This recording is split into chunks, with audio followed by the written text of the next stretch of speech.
Code Bill to get a free title history report, plus a free trial of their $1 million triple lock protection. That is the Morning O'Reilly Update. More analysis later on. This hour, the Vic Porcelli Show, brought to you by Connor Roofing. You can count on Connor for all your roofing needs. Visit ConnorRoofing.com. That's CONNER Roofing.com. Vic Porcelli. Come on, you're Italian. You understand. Every day is a busy day all of a sudden. You talking to me? You talking to me? Tough and smart, and I love Italian, so, he's definitely Italian. At least I have this show to come and talk about it and let some stuff up. What kind of a show are you guys putting on here today? The Vic Porcelli Show. Good morning, freedom fighters. Hi, Kenny Williams. Good morning, Vic. Welcome to a new week, my friend. Happy anniversary, Kenny and Caddy. Thank you. And may the 4th be with you. And also with you. I can't think of anything else to say when I hear may the 4th be with you, then, and also with you. Right. Okay. Lots going on today. I mean, we got to sort out a lot of stuff. Rob Bluey's going to be with us in just a sec. That's crap. The comments about our Supreme Court from a certain figure that we all know and hate will astound you. Yeah. It'll astound you. Yeah. So we're going to talk to the Media Research Center today again. That is Louis Cornelio. He's the associate editor. And it justifies what we say, at least. You know what I mean? The media's in the bag for the Democrats and this and that. We just sound like a bunch of old men. Get off my lawn. You know what I mean? Right. But it's true. And he's got facts to back it up. And so do we. And so do we. Hell with him. We'll just talk to Ken about that. Right. Karen Kataline, 10:05. Dr. John Lott. He's an expert on guns and crime. We'll just leave it at that. Yeah. And what you hear on TV is not what you'll hear from John Lott today. I'm amazed that anybody's getting any real news if they just listen to the mainstream media. That's all I got to say about that. They think they're so well later. informed. They think they're so well informed. And then they get their butts handed to them every single conversation they have with somebody who does know what they're talking about. They got to get their butts handed to them in an election. They do, yeah. Doug Blair, chat box. Ken, who's doing the Pledge of Allegiance today? Mr. Justin Sparks. Oh, where's he been? I don't know. God. Go ahead, Representative. I pledge allegiance to the flag of the United States of America and to the republic for which it stands, one nation, under God, indivisible, with liberty and justice for all. Okay, so this thing with Iran, that the war, and whatever you want to call it, is getting to be, it's getting to be predictable on what the left will say about it. Right. And, everything's Trump's fault. Nothing's Iran's fault. Have you noticed that? In fact, they're actually on the side, the media, again, is on the side of Iran. Unbelievable. Well, let's see what Rob Bluey has to say about that, Ken. Good morning, Rob Bluey. It's a beautiful day in Washington, D.C. It's a busy Monday after a busy weekend. I'll tell you, this president never slows down, does he? From the Heritage Foundation, of course, and president and executive editor of the Daily Signal. There is going to be no shortage of news today. Rob. Good morning, Rob Bluey. Good morning, Vic. It's good to be with you on this Monday. So what Ken said right there about the media and President Trump, I thought about this over the weekend. You have every Democrat in Congress, every left-leaning person on TV saying that this is an illegal war and we shouldn't be doing this and we should stop. And they forget that Iran can hear all this, Right. They have TVs, and they know that what they're trying to say is that the war is unpopular with the United States. Yeah, Vic, I think where you're going with this is that the Iranian leadership, the regime, the obviously the totalitarian and quite oppressive military leaders who are really calling the shots in that country. As much as we'd like to think that the popularly elected, if you can even suggest that that's the case in Iran, leaders are unfortunately not in a position really to negotiate. It's the military, and I think that what they're hearing here in the United States is, let's wait this out. Let's see how things turn out in November. If Democrats were able to get control of the House and the Senate, maybe President Trump will be in a weaker negotiating position with the Iranian country. And so I would not be surprised if they have this tactic, which is a delaying tactic, because we've seen it from the Iranian people before and the Iranian government before, where they would prefer to wait until they get a more friendly administration in power, friendly to their cause, whether it be a Barack Obama or a Joe Biden that's willing to frankly bend over to their demands, and whether it be give them piles of cash or reduce the sanctions or do any number of things. We know that doesn't work. And now Donald Trump has proven that doesn't work, because regardless of what the United States has done in the past, they've continued to manufacture nuclear weapons and do things where they want to destroy not only the American people and our country, but also Israel. Yeah, Rob, I think it's baked into the Islamic Republic of Iran leadership's strategy. I think that they know already going out of the gate, okay, we're going to start here. We're going to start knowing that the media is going to force the government of the United States, whomever that might be at the moment, to make a decision in our favor. So we're just going to, that's the first part. We're going to wait that out. And sure enough, man, just like it was in a movie scene script, they're doing exactly what Iran wants them to do. Oh, Ken, yes, no, thank you. I mean, you guys are right on. I mean, this is so important for your listeners and all of the American people to frankly understand, because it obviously has huge ramifications for not only our country, but obviously the success of what President Trump is trying to accomplish in the Middle East. Remember, for 47 years, Iran has terrorized the United States, and they've been a hostile enemy to freedom and the Western world. It was not long ago that the Europeans were begging the United States to step in and intervene and help, because Iran could, quite frankly, reach Europe with some of the missiles that it had. I mean, it showed that capability when it struck Diego Garcia, right? So the fact that you've now had the Chancellor of Germany, Merz, say that he's not going to be supportive. You've had other European countries do this. President Trump says, fine, if that's going to be your case, then I'm going to pull 5,000 troops out of Germany. And I think that you're going to continue to see the president take this action, because he, I think, recognizes that not only does he have to battle the Democrats and the legacy media here at home domestically, but he has a number of critics now who are abroad who don't like the war. When in fact, the reason that he ultimately went into Iran was to prevent them from getting a nuclear weapon that would threaten these very countries. And so their lack of appreciation, I think, is starting to wear thin on him. No kidding. You're absolutely right. And this new project, he's got the new announcement coming today. What do you think he's going to say about the rest of the way in this? The new project, meaning the plan for the Strait of Hormuz? Yes, I'm sorry. Yes, yeah, absolutely. Vic, I think what we know is that that the military briefed President Trump on Thursday.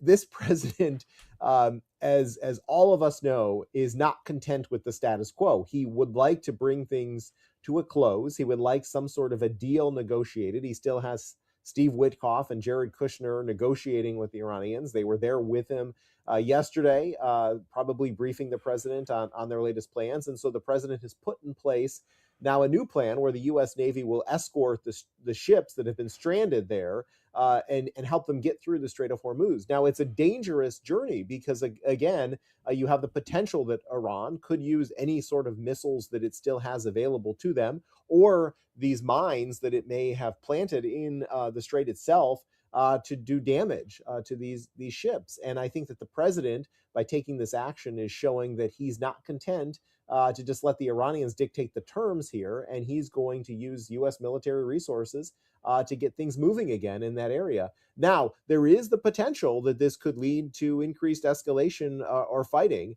I think the way the president views it is that if Iran no longer is able to conduct this blockade, maybe they will have more incentive to come to the table and negotiate, because they will not have the leverage that they've been able to use over the course of the last few weeks. Right. Presidents call them as Project Freedom, right, in the Strait of Hormuz. That's right. So that's good. Freedom's a good thing. Treasury Secretary Scott Bessent said that oil prices will come down after the war. And boy, the left and the media are just using gas prices and oil prices. as the big factor in this, and look how much you're suffering at the hands of President Trump. Well, I'm not surprised. I filled up this morning and I saw one of those stickers that had a picture of President Trump, and the caption under it said, "I ran up these prices" or something using I did that. Iran. Yeah, exactly. So I mean, they are out in force. Not surprisingly, in Northern Virginia, where they dominate the political scene. But Vic, I do agree with Secretary Bessent. I think that we are still a long way before the midterm elections. A lot can happen between now and then. I think the president is aware of the timeline and the need to bring down not only the price of gas, but all of the cost of living in general for the American people. I mean, he knows that was the issue that propelled him back to the White House in 2024, and so nobody is more aware of the pressure on the American people than him. I think that what he's trying to balance, obviously, is that trade-off. I mean, we want to live in a secure world, and so he felt that it was incumbent upon him to take out the threat that Iran posed to that freedom. And as a result, as he said many times before, yes, the American people are going to have to pay a little bit more at the pump. Now, the good news is, and I think this is probably where you're going with Secretary Bessent's comments, once we have wrapped up this engagement with Iran, there's no reason to think that we couldn't see lower gas prices, quite quickly, given not only the domestic production that has been taking place in the United States, thanks to the policies of President Trump, many of which he had to reverse the Biden era policies, which focused, on curtailing domestic energy production. And plus, you have other things like Venezuela, which, again, thanks to the president's actions there, is now producing oil and partnering with the United States, putting pressure on places like China, which is no longer going to be in control of Venezuelan oil. And so I think that all of these are positive signs of what's to come. And by the way, we shouldn't dismiss the fracturing of OPEC, right? We had some big news last week that UAE is going to exit OPEC, and I think that's probably ultimately a good sign for the United States.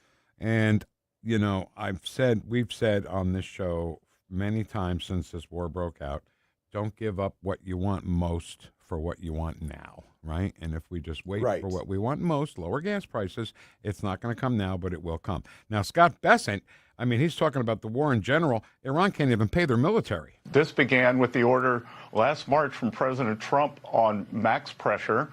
And 3 weeks ago, the president gave the order to Treasury, myself, to begin economic fury. And the way to think about that, we were running a marathon over the past 12 months, and now we are sprinting towards the finish line. And I can tell you that we are suffocating the regime, and they are not able to pay their soldiers. This is a real economic blockade, and it is in all parts of government, all hands on deck.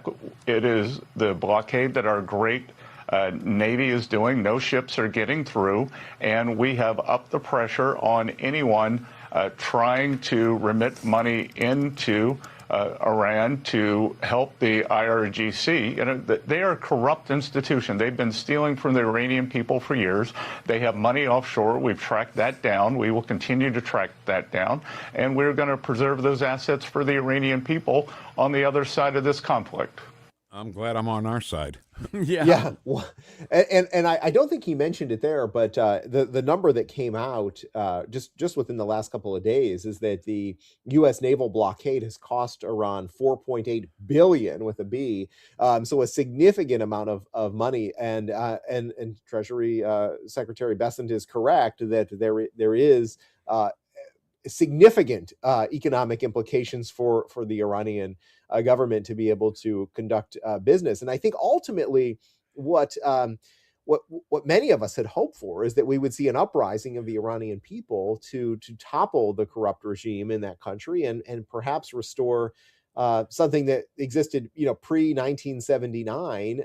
Unfortunately, we've gone now 47 years, and it's been probably wiped from the memory of so many people in that country of what what it's like to live in a society that's not a totalitarian regime. So I ultimately don't know if the people will rise up over these economic pressures, but I think that maybe the United States is hoping that the government's inability to not only pay its own troops, but also some of the other consequences of losing this money would result in a popular uprising.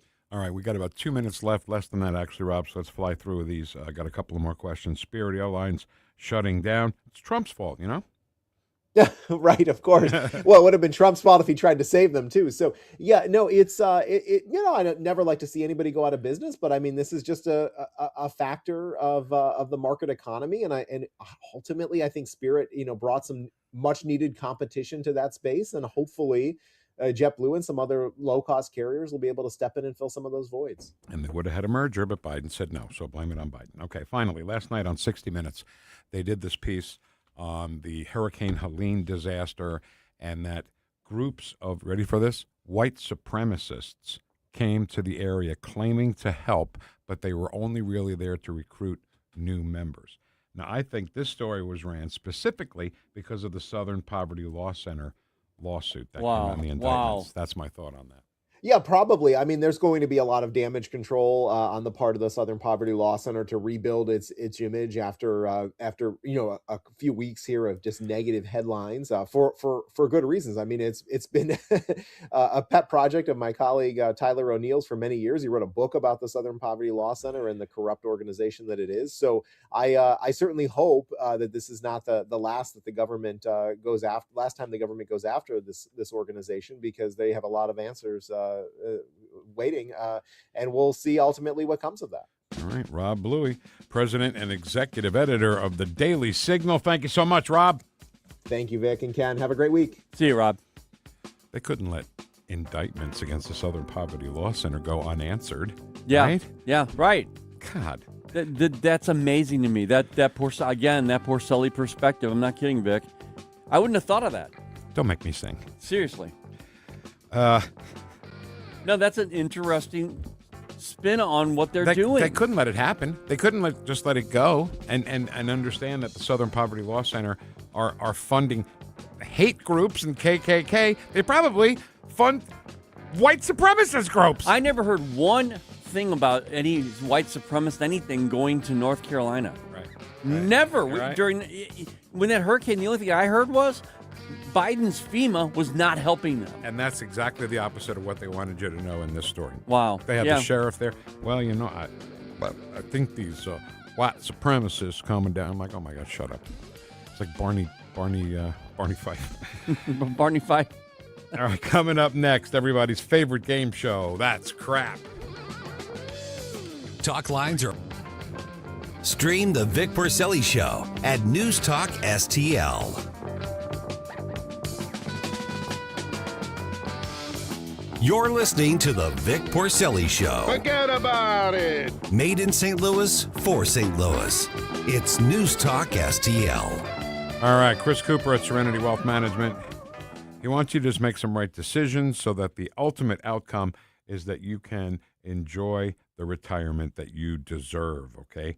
He is, and he, I don't know if I could find it so quickly. He answered, I put this thing up on Facebook yesterday. Just because I'm an idiot, and I like to have a little fun sometimes. So last night on Facebook, I put, well, at least he spelled insurance right, and I spelled it wrong, like the kid does in the Liberty Mutual commercial, because the funny thing about that is that she says, at least he spelled insurance right, and the teacher goes, he did not. And everybody just replied with, he did not. Katie Modglin, who is Jim's wife, said, it makes me laugh every time. Jim laughs at me because it's so dumb. I laugh at the part he did not. And then Chris Cooper said, agreed. And right before that, he shows off his X'd out emu pic. So he drew a picture of the emu and then crossed them out. The kids, right. Oh, my God. And Chris Cooper's into that, and I love that. I think it's just the funniest thing with the kid with the mustache. Yeah, and the badge. And the badge, the whole yeah. thing, yeah. But he doesn't like emu, so he doesn't have an emu with him. Great. I mean, they have great advertising. I'm not talking about how good the insurance is. I'm not talking about that. Right. I'm talking about the advertising, which is great.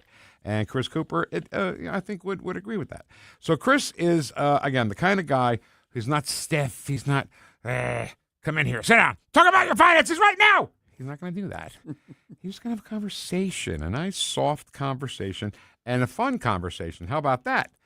He also has a great radio show, 9 o'clock every Sunday morning here on News Talk STL. What's the deal with that, Ken? Oh, it features Fun with Finance with our friends. Is that what it's called? Oh, yeah. It's called Fun No, with no. It's Serenity. Don't confuse the people. Serenity Wealth Now. Right. Damn it.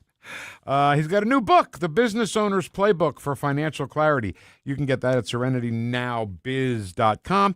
And the two standbys, the new holistic retirement and tax-free strategies for long-term care, both available for free at serenitynowtax.com. That's serenitynowtax.com. Serenity Now! With Chris Cooper. Investment advice offered through Fortis Capital Advisors. Serenity Now! This app is absolutely fantastic. Yes, I listen on my phone. If you have a phone, you have a radio. It is awesome. Download the all-new News Talk STL app and listen anytime, anywhere. Grab your shotgun and mark your calendar. The 11th annual Jeff Hansen Memorial Foundation Sporting Clay event is Saturday, May 16th at Black Hawk Valley Hunting Preserve in Old Monroe, Missouri. Enjoy 56 clays, breakfast, and lunch, all included for just $195 per person. Or enter a team of 4 with a golf cart for $750. There'll be door prizes, gun raffles, and trophies for top teams and top shooters. Reserve your spot by May 8th at jeffhansenmemorialfoundation.org. Remember when food tasted like home? When breakfast was made from scratch and dessert was worth saving room for? At Shorty's Diner, we're serving up down-home breakfasts, lunches, and desserts just like Mom used to make. Fresh, from scratch, every single day. Step back in time with us, where the booths are cozy, Elvis is always in the building, and every plate feels like a hug. Calling all Vic heads. Ken and I will be doing our show live from Shorty's Diner this Friday. Stop by for a delicious breakfast or lunch and say hi at Shorty's Diner on Lackland in Westport. What happens next? The president has ousted Bondi from that role. Happens right here. There was no client list. Trump is replacing Kristi Noem. Never know what's going to happen. 101.9 and 94.1. St. Louis is #1 for conservative talk. News Talk STL.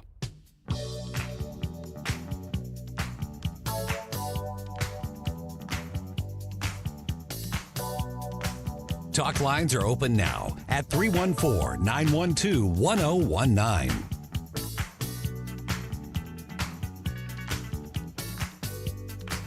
Hi, this is Jamie Lissow from Gutfeld, and you're listening to Vic and Ken on the Vic. Can you tell me how to pronounce Vic's name so I'm not Porcelli? Dang it, I would have gotten it right. Hi, this is Jamie from the Gutfeld Show, and you are listening to Vic and Ken on the Vic Porcelli Show on News Porcelli. Vic, I'm really sorry. No, you're not. Hi, this is Jamie Lissow from Gutfeld, and you're listening to Vic and Ken on the Vic Porcelli Show on News Talk STL. Look at Jamie Lissow hitting the posts. Nailed it. All right, so right to life, pro-life. Ken, you pro-life? Yes. Of course you are, so am I. We want to make Missouri a pro-life state again. It's a big banquet happening on Wednesday, May 20th, which is now creeping up on us, at the St. Charles Convention Center. Keynote speaker, Riley Gaines. And if you want tickets, you can go to newstalkstl.com and join us on Wednesday, May the 20th. All right, ladies and gentlemen, it's time for everybody's favorite game show. That's crap. Welcome to That's Crap. It's the game where we find out if it's the truth or if that's crap. Here's the host of That's Crap, Vic Porcelli. Thank you, Jim Osmond. Good morning, studio audience. Thanks for coming out. You guys are great. You look fabulous. So, when I heard this one, there were others in the running to be on That's Crap today. But when I heard this one, we have to do it because he's such a clown, such a jackass. I'm talking about House Minority Leader Hakeem Jeffries. And the category, you're playing for a copy of our home game, Hakeem, so don't blow it, okay? The category is the Supreme Court. Ken, put 20 seconds on the clock. Hakeem, good luck. In the new Congress, we're going to have to do something about this Supreme Court. And let me be very clear. Everything is on the table.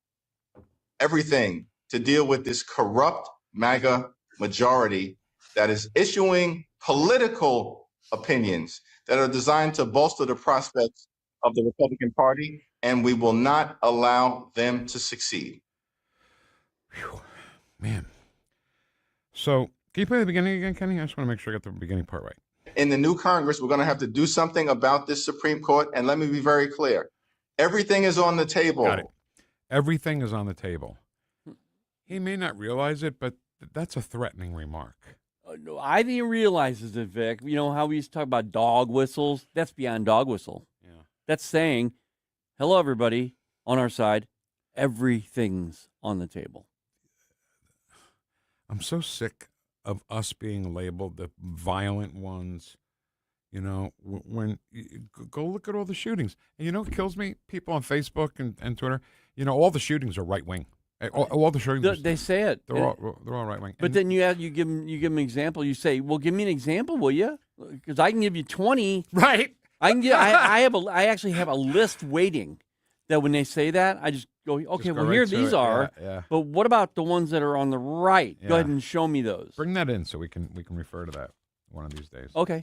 If you want. No, I can. But you want to keep it to yourself. You didn't sound like you didn't want to. No, forget it. I don't want it now. So, MAGA majority Supreme Court. Ken, remind me, how many times has Amy Coney Barrett voted against something Donald Trump wants? You don't have to give me an exact number. I would say close to probably 40%. Okay. So, that would be many. I was going to give you none, average, many. Many.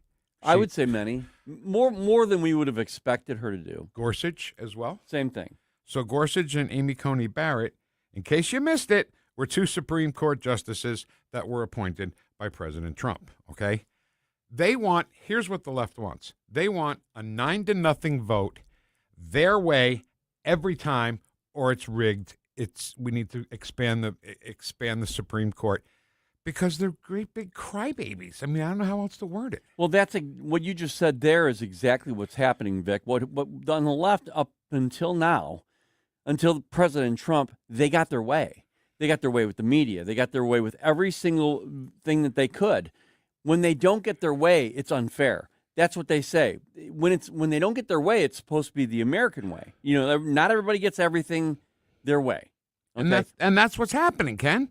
Right. That's the normal thing in life. But what they are calling it is unfair because they're not used to getting it not their way. You better watch how you talk when you talk about 9-0. They want 9-0 their way every time. Because otherwise it's corrupt. And that's why they're saying right now that they – well, we got audio play later. But yeah. A leader in the Democrat Socialist Party says, okay, the Supreme Court's packed by Donald Trump. So now what we're going to have to do, you know what we're going to have to do? We're going to have to pack that Supreme Court. Right. So I think the answer is, sorry, Representative, but that's crap. Ken, I think, I could be completely wrong on this, but I think that people who, well, okay, let's take it down to the level of you and me, right? Okay. Every Thursday, you and I sit with Jeff, and he tells us how much we suck, right? Right. And it's called the show meeting. Right. It tells us what we need to work on and what things are happening that are good, too. He listens to some, I know he does. I'm just kidding. I know. But he'll play audio. He'll make us play audio. And God, do I hate that. I hate sitting there with your boss and listening to audio of yourself. I always have, even when I was in music radio. Well, in music radio, just so everybody knows, they did it almost on a daily basis. Right. It got to be a little much. Yeah. So that's a great point. Every day. We do it once a week. Does anybody do that with anybody who's a speaker or a representative or somebody who's speaking in on the part of the Democrat Party? People like him and Nancy Pelosi and Elizabeth Warren, do they consult them at all? No, they would have brought Jasmine Crockett into their office on a daily basis. Man, you're doing really good. You know that whole accent you have now going? That works. Keep that up. That's the way that whole thing would have went if they were doing that on a daily basis on the Democrat Socialist Party. I think constructive criticism, if it's good enough for Ken and me, it's good enough for Hakeem Jeffries. All right, that's all the time we have for that. Scrap. This is Jim Modulin speaking for That's Crap, a Mark Goodson, Bill Todman radio production. Thank you, Jim Modulin. This is Vic Porcelli saying help control the pet population. Have your pet spayed or neutered. Goodbye, everybody. All right, Ken, just a couple of New Yorkers I would like to talk about for just a quick second. Okay. One being former Mayor Rudolph Giuliani. Yeah. Who was taken to the hospital on Saturday night, I believe. He was in critical condition for a while, and now he's in critical but stable condition. And, you know, did you see this on the Today Show this morning? Funny, I didn't. They had it. Oh, no. Oh, they did? Oh, Oh, yeah. good. But how Okay. did they describe him? I don't know. He wanted to help Donald Trump overturn the 2020 election. Not that he cleaned up New York City, you know, and made it a good place to go when it was a filthy, disgusting place to go before he took over as mayor. Not that he was the mayor during 9/11, right? And showed true leadership to the people of New York City. Can I remind everybody, all the Vic heads and everyone listening right now, that we hate to listen to and watch the Today Show or Good Morning America. We do it because we really have a passion for giving you the correct information and finding out there what is false information, and that is our outlet. That's our source for fake news every single day. Yeah. And the other guy I want to talk to, his name was John Sterling. He was the play-by-play announcer for the New York Yankees for decades. You know, the Yankees have been around so long that they've had many play-by-play announcers for many decades. Mel Allen, how about that? Do you remember This Week in Baseball? The show This Week in Baseball was a half-an-hour show, just highlights. No. It was great. Mel Allen was the guy who This Week in Baseball, and Phil Rizzuto and Bill White, and Phil Rizzuto and Bill White for decades and decades, and then John Sterling. And the thing about John Sterling was when the Yankees won, he would say, "The Yankees win! The Yankees win!" And I was talking to my wife about it this morning, and she goes, "No, I don't know that." I said, "Yes, you do. We got a bottle opener, a can opener in the kitchen. Every time you pick it up, it goes, 'The Yankees win!'" And he was a good guy, and he was a great, he was a great play-by-play guy for the Yankees. And, I still like the Yankees. I hope that's okay. Oh, yeah.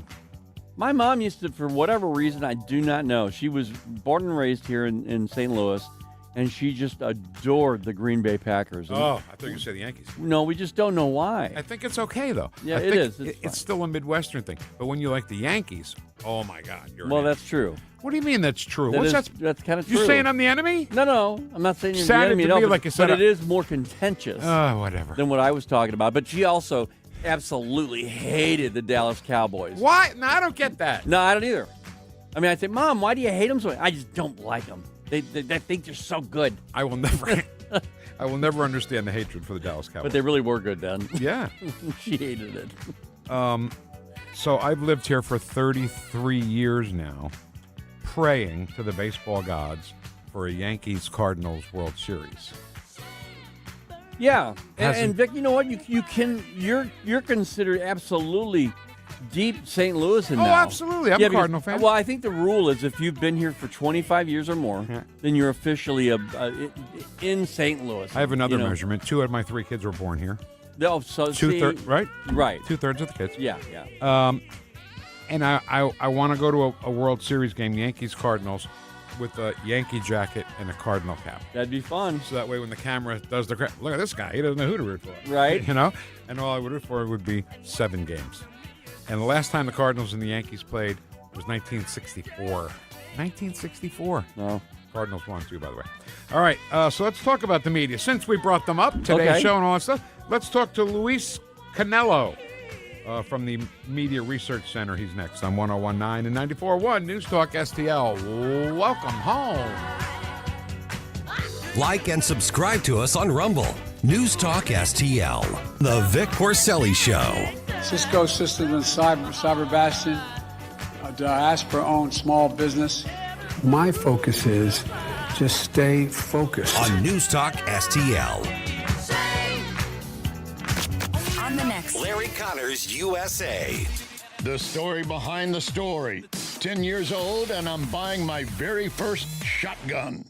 Larry Connors USA. Now weeknights 6 until 8 on News Talk STL. Hi, I'm Dr. Alan Link, owner of the Dental Link.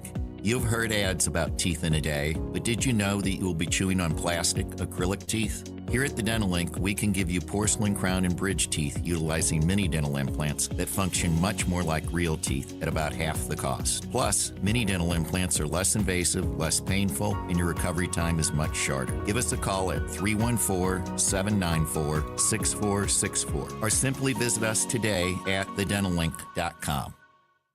Tim Jones and Chris Arps in the afternoon. Patrick Toohey joining us once again. Patrick, there's little to no opposition to the 1% earning tax whenever this comes up every 5 years. Look, anybody who cares about opening a business or good schools or low taxes has already left. So the people that are left in the city are inclined to vote for taxes because oftentimes it's not them that are paying it. Tim Jones and Chris Arps. Weekdays at 4 on News Talk STL.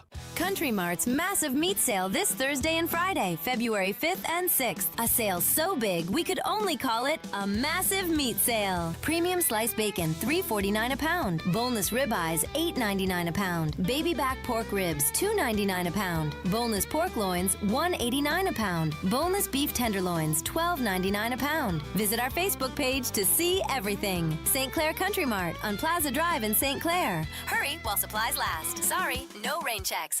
This hour, the Vic Porcelli Show, brought to you by Connor Roofing. You can count on Connor for all your roofing needs. Visit ConnorRoofing.com. That's CONNER Roofing.com.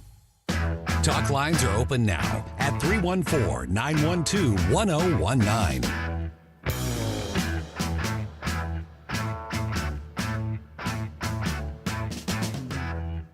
Hi, it's Dr. Ben Carson, and you're listening to the Vic Porcelli Show on News Talk STL.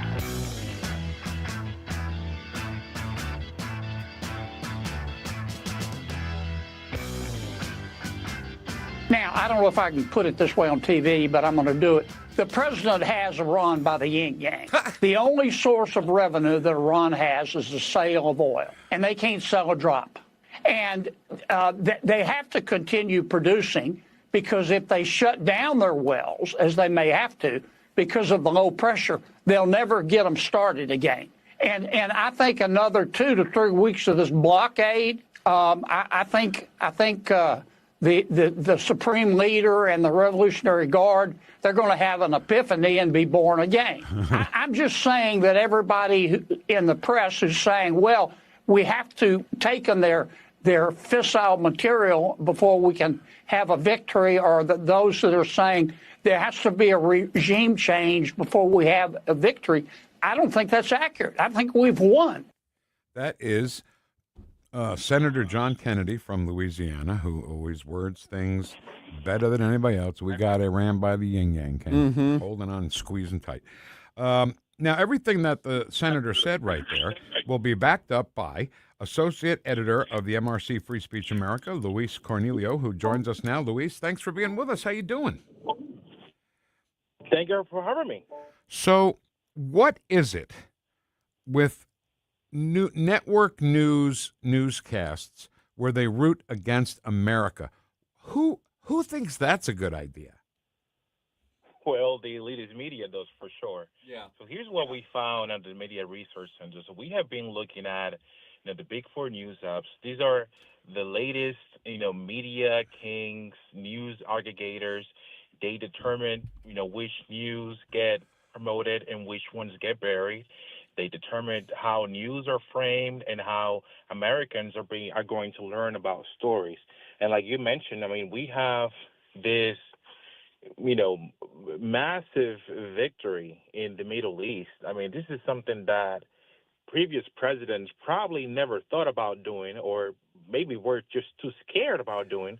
And now we have President Trump, who came in with decisive military operations and decided to, to take a stand against this bloody regime in Iran.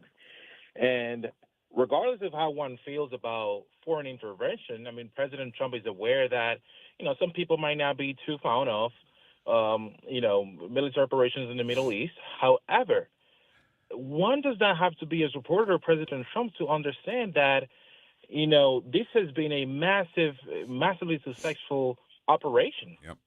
Sure And has. yet the elitist media on ABC, CBS, and NBC make sure that their coverage was more than 80% negative on the Iran conflict. Now, the Big Four news hubs also ensured that their coverage was exclusively came nearly from, left-leaning outlets, and you guys more than anybody else that. I mean, these are partisan, fake news outlets. Oh, yeah. You mentioned the four: ABC, CBS, NBC, and who's the fourth? The Big Four news apps. So we're talking about, Apple News, Apple, right? Google Okay. News, MSN. Oh, got it. Sorry, you're so right. These are the aggregators who are promoting, the elitist media. Yeah. So, I mean, when things like this, by the way, we're quoting your article that you wrote for MRC about left versus right, 634 left stories versus 41 right, while Trump fights Iran, Big Four news apps attack Trump. And I don't know, obviously they all have a First Amendment right, but if things went really sideways in this, we get on the TV and we say how stupid this war is. This is a terrible war. Trump's going to lose. We need to stop it. And Iran can hear this. They have radios and TVs. They can hear this stuff, and they have the internet. They can read it. You're absolutely right. So here's what the Media Research Center argues. Of course, they have a First Amendment right to say whatever they want to say. However, when it comes to the Big Four news apps, and again, I'm talking about these aggregators, these digital aggregators, they could be in violation of the Federal Trade Commission Act, which prohibits deceptive practices. So the question here is whether when people sign up for Apple News and Google News, the question here is, are they being promised, fair and balanced news when they sign up?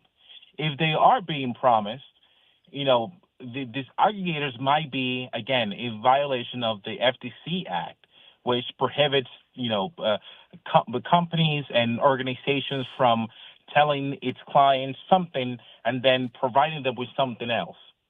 Yep. And we have called on the Trump administration to investigate that and just ask these fair questions. And again, they do have a First Amendment right to say whatever they want to say, but they do not have a right to violate federal law. Right. And trust me, that's been the argument of this show for literally years. All right. So let's talk about the Southern Poverty Law Center indictments. This is just a guess by me, Luis, but since that came out, that the Southern Poverty Law Center has been indicted, 11 counts from the grand jury. Last night on 60 Minutes, they had a story that said that when Hurricane Helene roared through North Carolina, that these white supremacist groups showed up, not to help, but just to recruit. So I really think that was the answer to the Southern Poverty Law Center's indictment. Say, look, see, the SPLC, they help people against these crazy right-wing radicals. I mean, I have to give a lot of credit to the SPLC, and I'll tell you why. I mean, you rarely see a company or an individual, get slapped with a massive grand jury indictment.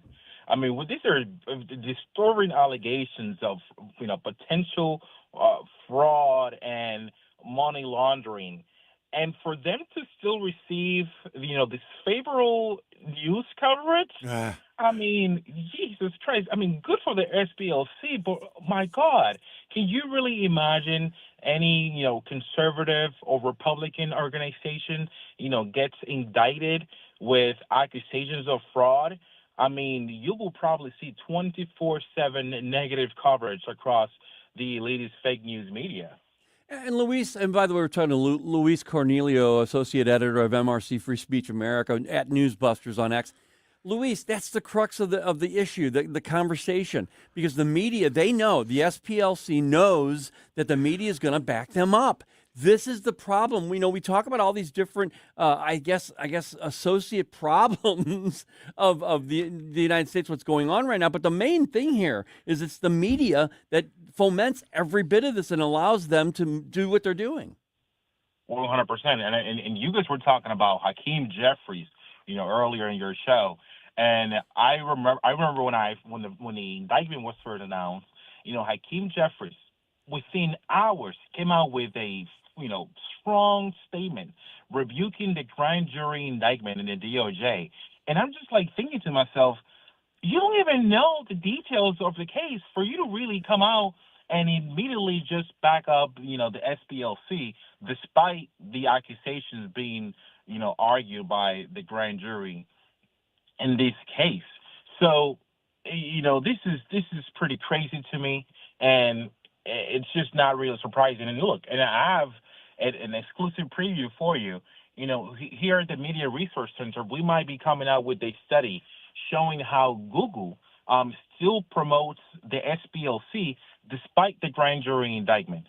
So whenever you search for, let's say, Stephen Miller or, J.D. Vance, you will get a Wikipedia page, and then you will get, the SPLC arguments against these individuals. Of course, we know that the SPLC, label, the late conservative icon Charlie Kirk as a, extremist and a perpetrator of white supremacy.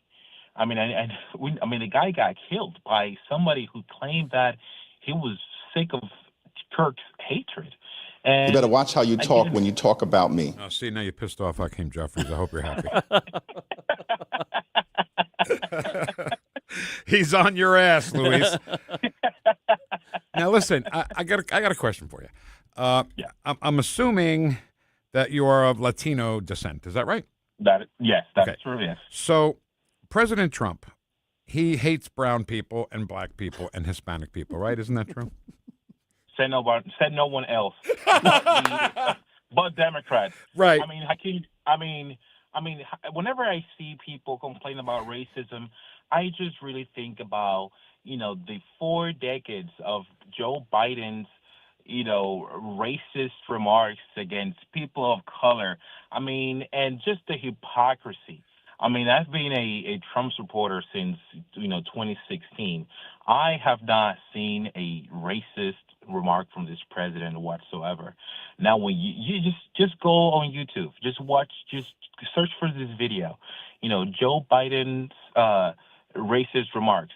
There has been comments after comments from this president since he was elected, in the 1600s, 1972, when he first got elected. And this man just recently went before a crowd of majority black attendees, and he told them, I'm way smarter than you all. Come on now. Yeah. It's just double standards and just hypocrisy. They are the ones who are actually racist. And that's so true, Luis, because Vic, back in 1993, Joe Biden's policies were actually racist as well. If you just go back and look at some of the things that he tried to pass as bills, those were racist, and some of them did pass. This man actually led through. I forgot the name of the legislation, but this man led through a massive tough on crime legislation that President Trump had to come out in 2018 when he first passed the First Step Act to actually make up for how the laws that Biden led in the 80s and the 70s, I think, were actually affecting, black and other minority groups. And President Trump was the one who actually fixed that. Yep. Another, just an example, and sometimes examples, some are good, some are good. This is a great example of what a racist Joe Biden was. He was at an event, and he wanted to bring up, announce, introduce, whatever, at the time, Secretary of Defense Lloyd Austin, and he goes, "My defense director, the black guy." I swear to God, he said that. I'm not making it up. He really did. Yeah, he did. The black guy. Yeah, you black guy. Come on up here. Come on, Blackie.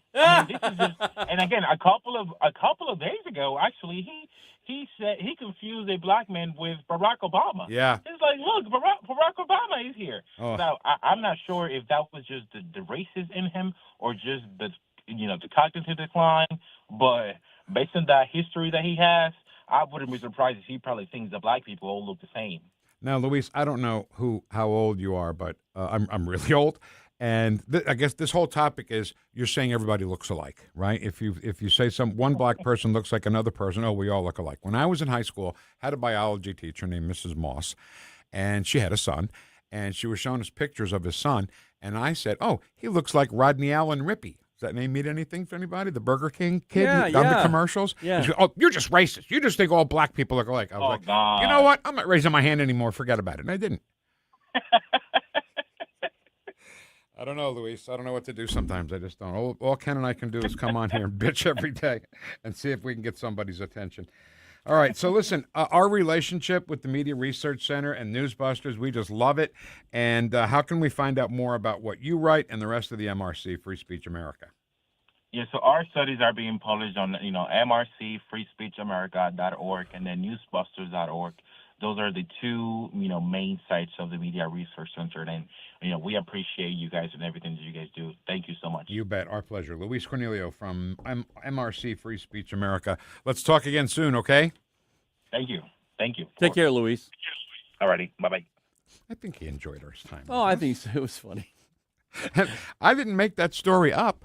Joe Biden said, Secretary of Defense, the black guy. Oh, my God. What if President Trump said something like that? Well, yeah, I mean, little things like that, when you have a true racist, things slip out. They sneak out like that. Yes, they do. Poor kids are just as smart as white kids, those kinds of things.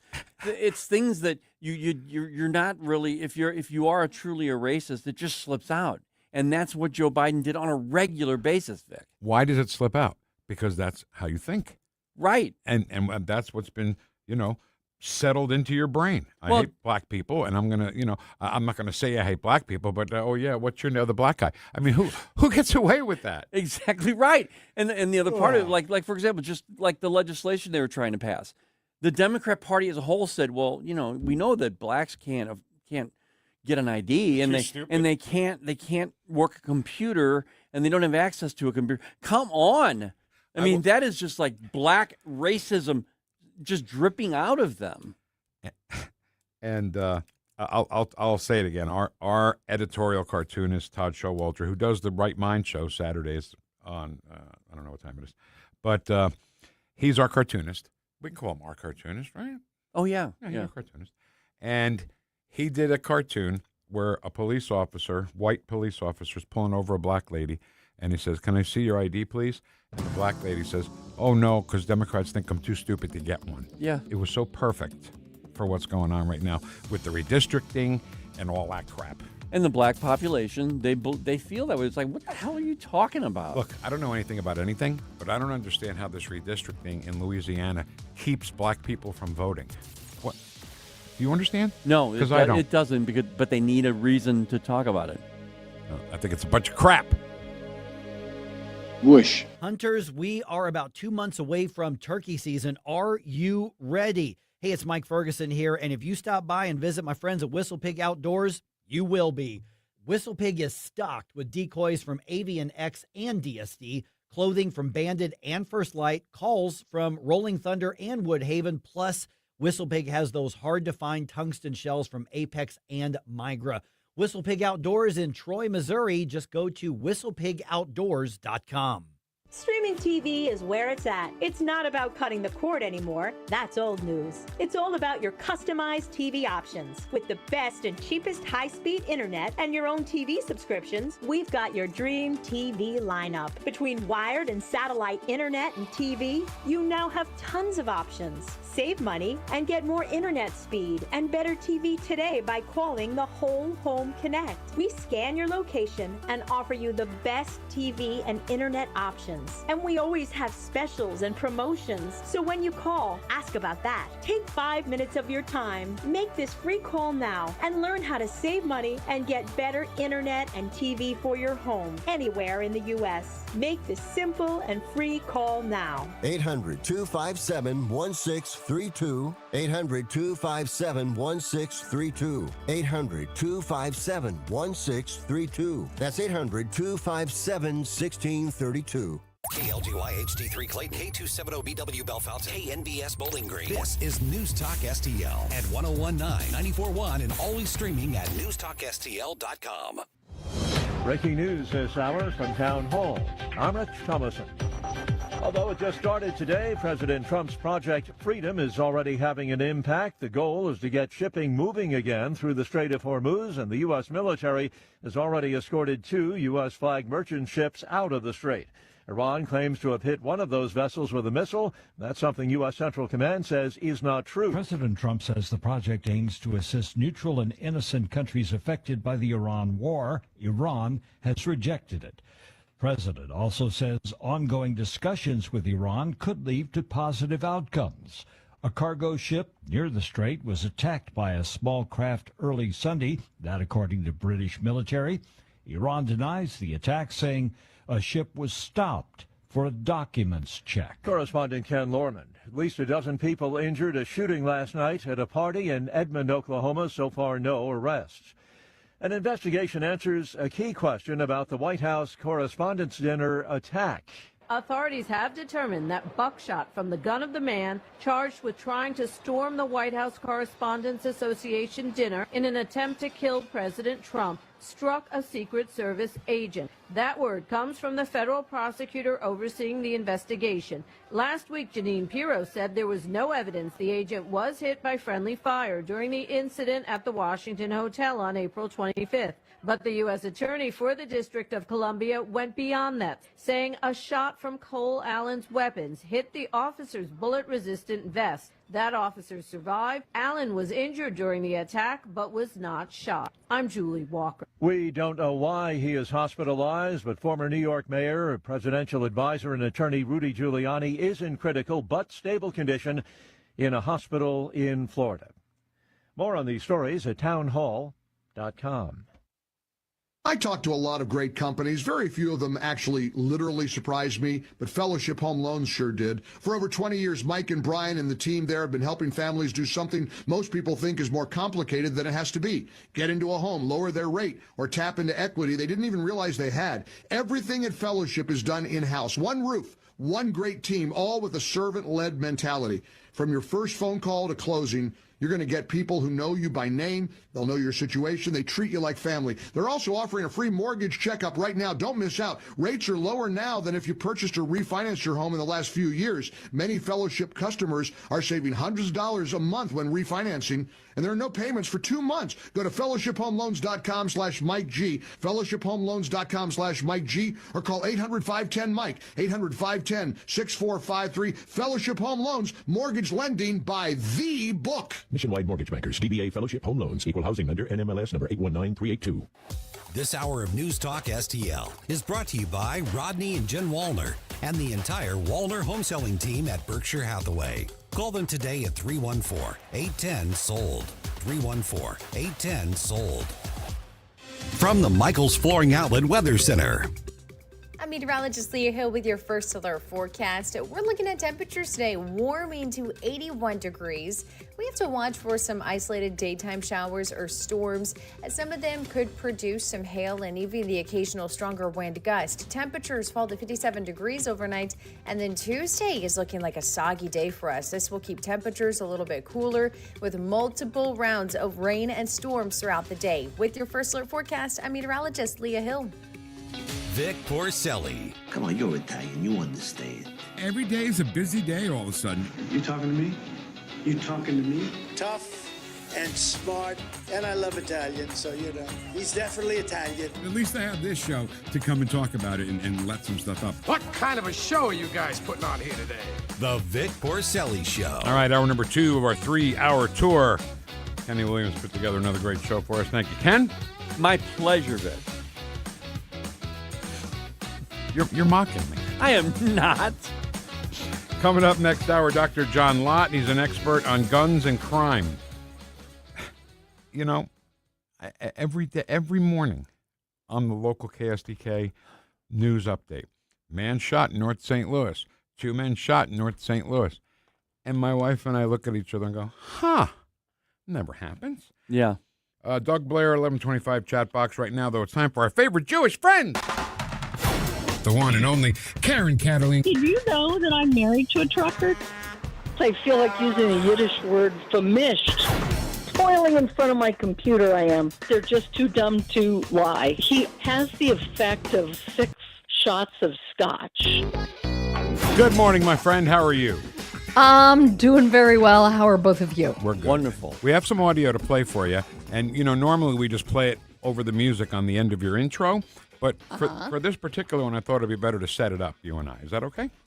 Wonderful. Back in the day, did you enjoy watching Jay Leno on The Tonight Show? Please say yes, because if you say no, you ruin the whole bit. Yes, definitely. I thought so. And he used to do this thing called headlines. Yes. And now, all of a sudden, all these years later, they're popping up in my feed every night. Best headlines ever. And I came across one that I thought you might, enjoy and laugh at. Okay. All right, if you're Jewish, this is when you know you have a bad rabbi or a bad moil. Policeman loses nose in circumcision ceremony. Boy, that's... Next time, wear your glasses. Next time, wear your glasses. That's good, right? That's funny. Well, it's no skin off my nose. I see what you did there. You're not a moil, are you? No, of course not. I'm also not male. So. Oh, I got it. I didn't know. I didn't know if you had. Well, I went for as many meetings as I could. And right. Hey, wait, this is a lady. Get her out of here. She can't be a moil. No lady moils. All right, so. Wait, what's a moil? A moil's the guy that does the. Well, Karen, you do it. A moil is the guy that does the circumcision. Oh, okay.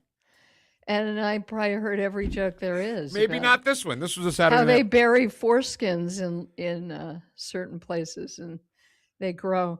I don't know. Grow into what? A giant weenie? I guess. Talk about the Wienermobile. I don't know. Oh, got it. All right. Just So do you guys both remember, I'm sure, it was a car commercial.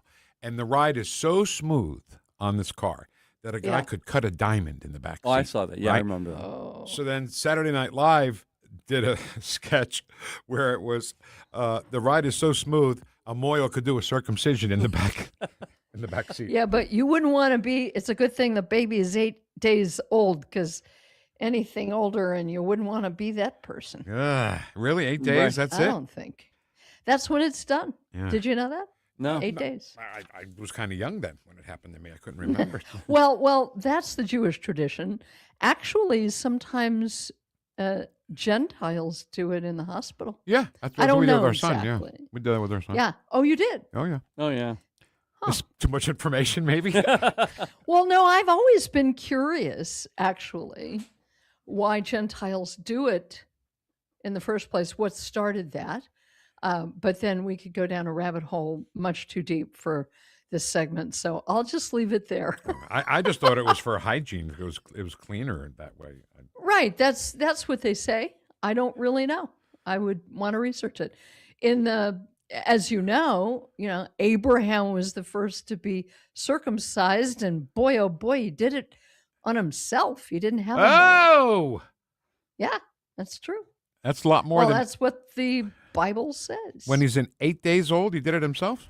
No. I know. He wasn't 8 days old. Oh, I really thought he did it by himself. Because I'm really that stupid. Well, I mean, that was the symbol of doing it for the generation after generation. After that was in the Bible. Couldn't tell you where it says it at the beginning there. That God said, you got to do this. This is a symbol. And so he said, yes, sir. Yes, sir. I am a terrible, terrible Catholic. People talk about how they read about Jamie Allman. He used to go over his mom's house. They'd have a few drinks and they'd read scripture together. Yeah. And I was like, wow, I'm terrible, terrible Catholic. But so I don't know a lot of the Bible stories because I'm just a jerk, I guess. Okay, let's move on. You're not a jerk. Oh, thanks. I am a Jew in Okay. training, so I needed that. Okay. So can I quote you? If you'd like. Oh, actually, no, this is you. Yeah. Karen Kataline, quote, on X on May the 1st. Is there anything that Democrats support that are not fraudulent? Have you ever thought about it in those terms, Ken? Wow. But then you go back and you say, well, that can't be true. Wait a minute. It is true. It is true. Karen? With respect, I try really hard to credit people and what they say so that I don't steal. And it was actually an article that I reposted by David Strum. And the article was, is there anything the Democrats support that is not fraudulent? And I just keep riffing on this because there's more and more of them. So I just say, well, just see the other one that I posted, because I don't keep crediting them, but it is very important, because I like to do that. Anyway, so the latest one, if you're referring to it, is a previous article that David Strum, is there anything? Answer, zip, zilch, nada. Yeah. Nada. It's crazy. Because the post that I then posted with a particularly unflattering picture of Barack Obama was somebody named Saggezza Eterna. Must Sounds be Italian. Italian. Yep.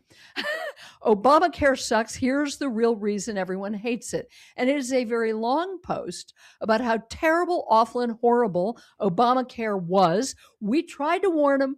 We tried to be Paul Revere and Paulette Revere, and we tried to say, you are buying into something, and you are gonna be sorry. And people didn't listen to us. I even remember in a parking lot, I commented, because I'm just like that. I'm a pain in the tuchus. Yeah. That's Got it. Yiddish for Got rear. It. Got it. And she had a bumper sticker about how much she wanted to see Obamacare pass. And I said, I don't know what I said. I can't remember. Long time ago. And she said, you're paying for it now anyway. And so this is an excuse to give the government 1/6 of the economy. I didn't have a long discussion about it, but I would love to find that chick today somewhere in Colorado and say, you happy now? Yep. We never get to do that. Isn't it satisfying Yes, that absolutely. I told you, so I told you this would happen. I told you that it was just a scam and a slush fund to pay off the big health insurance companies that you used to be angry about, and now you're not. Yep. And then you are again, because you do as you're told, and you ought to know better. I have two things. Yeah. One being, I love when people, all the experts on social media who were medical experts during COVID, right? They're gun experts when it comes to the gun laws. And they put up these posts that say, Barack Obama, 8 years and scandal free. That's what they put. Oh, like Fast and Furious wasn't a scandal. Or the biggest lie ever told by a president: if you like your doctor, you can keep him. What about Russia? I mean, the whole thing was him. Yeah. That's where it all started. Crossfire Hurricane. Took a little thunder from my Well, imitation and when they Obama. said Oh, that, sorry. I missed it. I was too busy thinking. No, go ahead. No. You go ahead. You're always deferring to me. Are you sure? You're my guest. Yeah. Okay. No. No, I just said that, when that was my Obama impression, and Ken hated it, so he just moved right along because he hates my jokes and he hates my impressions. He hates everything. He hates me. Ken hates me. Do you hate me? What? Oh God, see? I think you're being oversensitive. Yes, I am, but that's being the Jew in training. Now, the other thing I wanted to say was with Obamacare. Yes. I don't know what the exact figure is. Okay, if you make less than that figure, whatever the figure was, Obamacare was free. Right? Mm-hmm. If you made over that, you had to pay. So what about people like my son, who's let's call him a gig worker, right? When he plays piano, he gets paid. Yeah. And he doesn't know how much he's going to make this year. And so the 1 year he paid. He said he thought he was going to make over that. He made under, and he paid all that for nothing. That's my point. The other thing that I'm thinking of when you talk about this is the thing that is so infuriating. They plant a bomb that is set to go off in 10 years or more so that people can't remember the debate and discussion we had back then, right? Right. So that's what they do.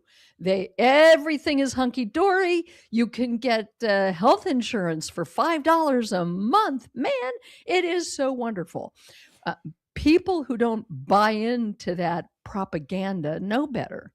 And that is among the most frustrating feelings, is when you see people making dumb mistakes, buying into stupidity, and you just can't grab them and shake them and choke them and say, wake up. Yeah. You know? It really is bad. And you know what? The people, I feel bad for, Ken and I talk about it all the time. Some people, Karen, oddly enough, do not consume news of any kind. No news. Yes. And you know that when the man on the street, asks the guy a question who he's at a socialism rally, pro-socialism rally. He goes, well, what is socialism? Mm. And the kid had no idea. I mean, not any idea, but he's out there protesting because he doesn't consume news, or he only consumes left news. And those people are the most not intelligent, aware, the least aware people in the country. Yeah. And it used to be that people felt ashamed when they weren't educated enough to really know why they were doing something because they had a sense of personal responsibility. Now the left cheers them for being dumb because it's easier to feed them garbage and they buy it. The worst is, think about when Jesse Waters used to do the man on the street interview. Mm-hmm.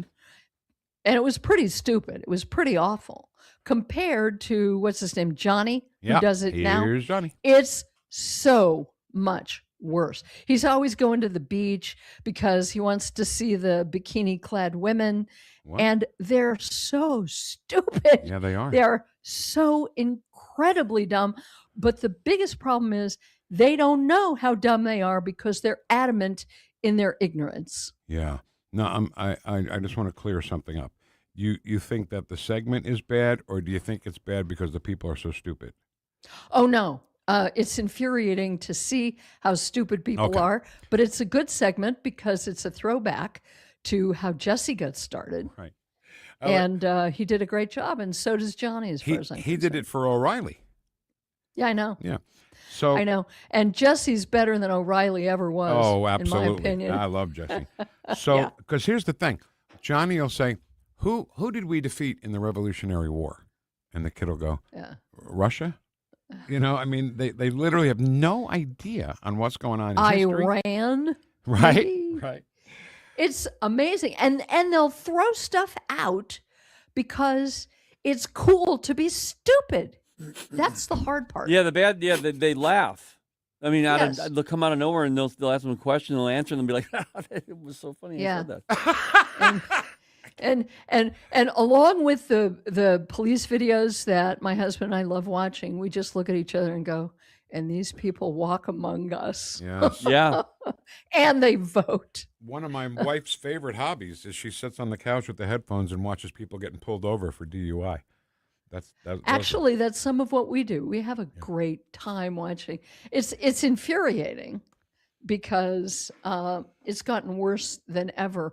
But if you ever watch Fridays with Frank, which we are an avid fan, Fridays with Frank, he's become an internet phenomenon for a long time.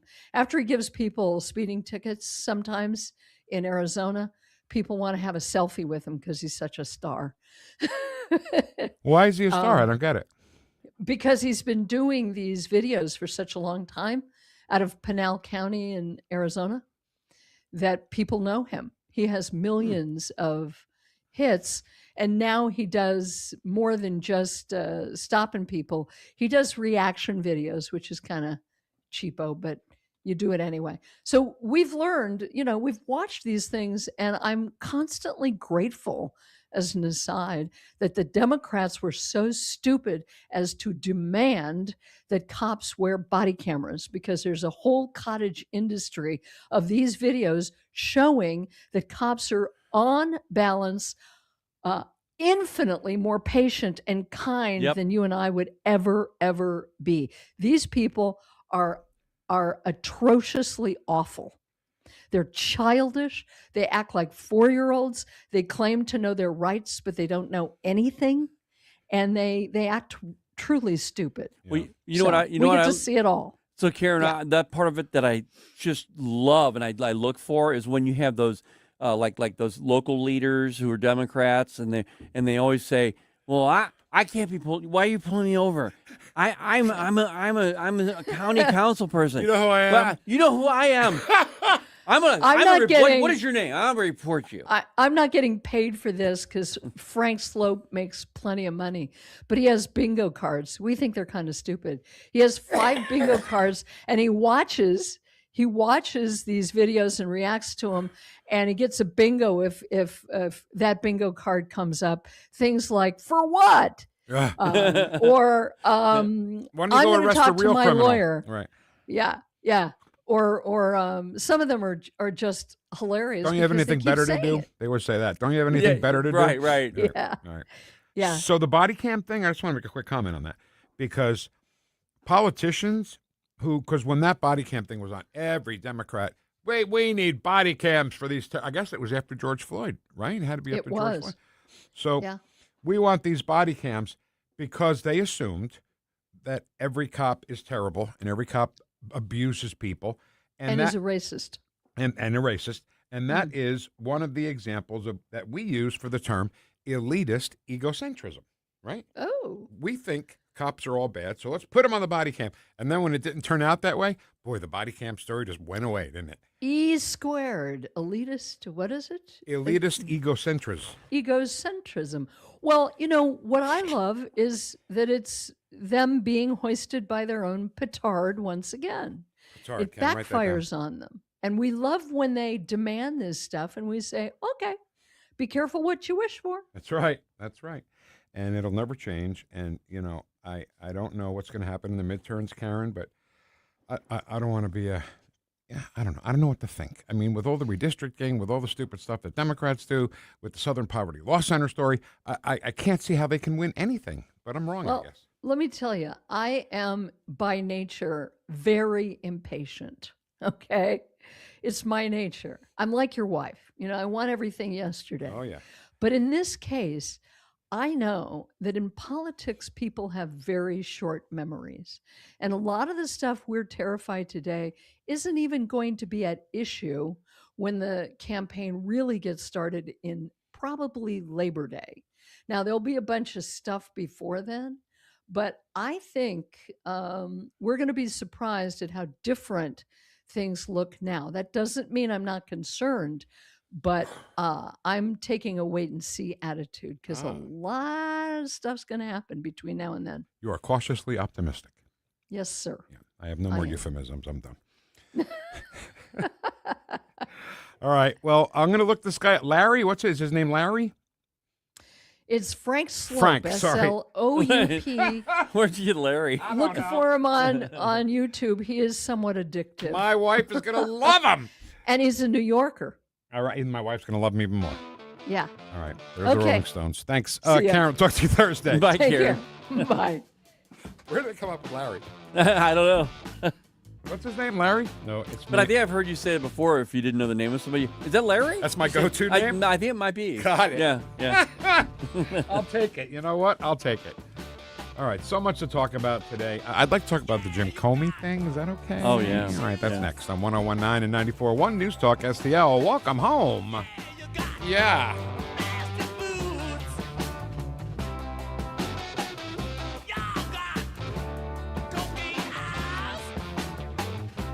Stream the Vic Porcelli Show at NewstalkSTL. Vic and Ken. Just a less masculine version of Hillary Clinton. The Vic Porcelli Show on 101.9 and 94.1 NewstalkSTL. News, analysis, I'm glad you're talking about this. Opinion. I'm glad you're fired up about it, too, because I know I am. NewstalkSTL. Are you tired of hard chlorinated water drying your skin out, tasting bad, and ruining your fixtures? Jones Air and Water Treatment has a solution to this pollution. Our Hydratech H2O leaves you with great tasting, soft water at all fixtures in your home with one unit. Call Jones Air and Water at 636-899-1040 or visit us on the web at joneswater.com. You can be a filter or buy a filter. Jones Air and Water, 636-899-1040 or joneswater.com on the web. Call us now. Democracy is loud, and on Tuesday, June 2nd, you can be right in the middle of it. News Talk STL is bringing the St. Charles County Executive Primary Debate to Lindenwood University in St. Charles at the J. Scheidegger Center for the Arts. No reservations, no tickets, just show up. Can't make it in person? Catch every word live on News Talk STL from 7 to 8:30 p.m. The St. Charles County Executive Primary Debate on June 2nd. Brought to you by the St. Charles County Republican Central Committee, Mid-Rivers News Magazine, Lewis and Clark's Pachyderms Club, and the Hammond Institute for Free Enterprise at Lindenwood University. Hey, Colombo here for Intervine, a great local company that has customers all across the country due to the quality of their products. Intervine has the best flashlights, lanterns, headlamps, and even batteries, including the new Monster 2000 Lumen waterproof lantern and the Sentinel 2000 self-defense flashlight. Our home and vehicles are full of great Intervine products, and right now you can shop their website and get 25% off your entire purchase just by using my name, Tony, as your promo code. That's promo code Tony at Intervine.com. News Talk STL. Colombo and Company. Join us every day for conversations with a wide variety of guests as we keep you informed and up to speed on all the important news and headlines you need to know. Live and local weekdays at 2 on News Talk STL.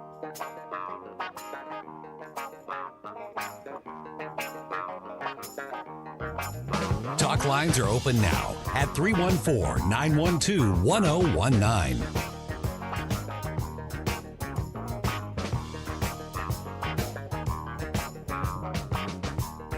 The Vic Porcelli Show.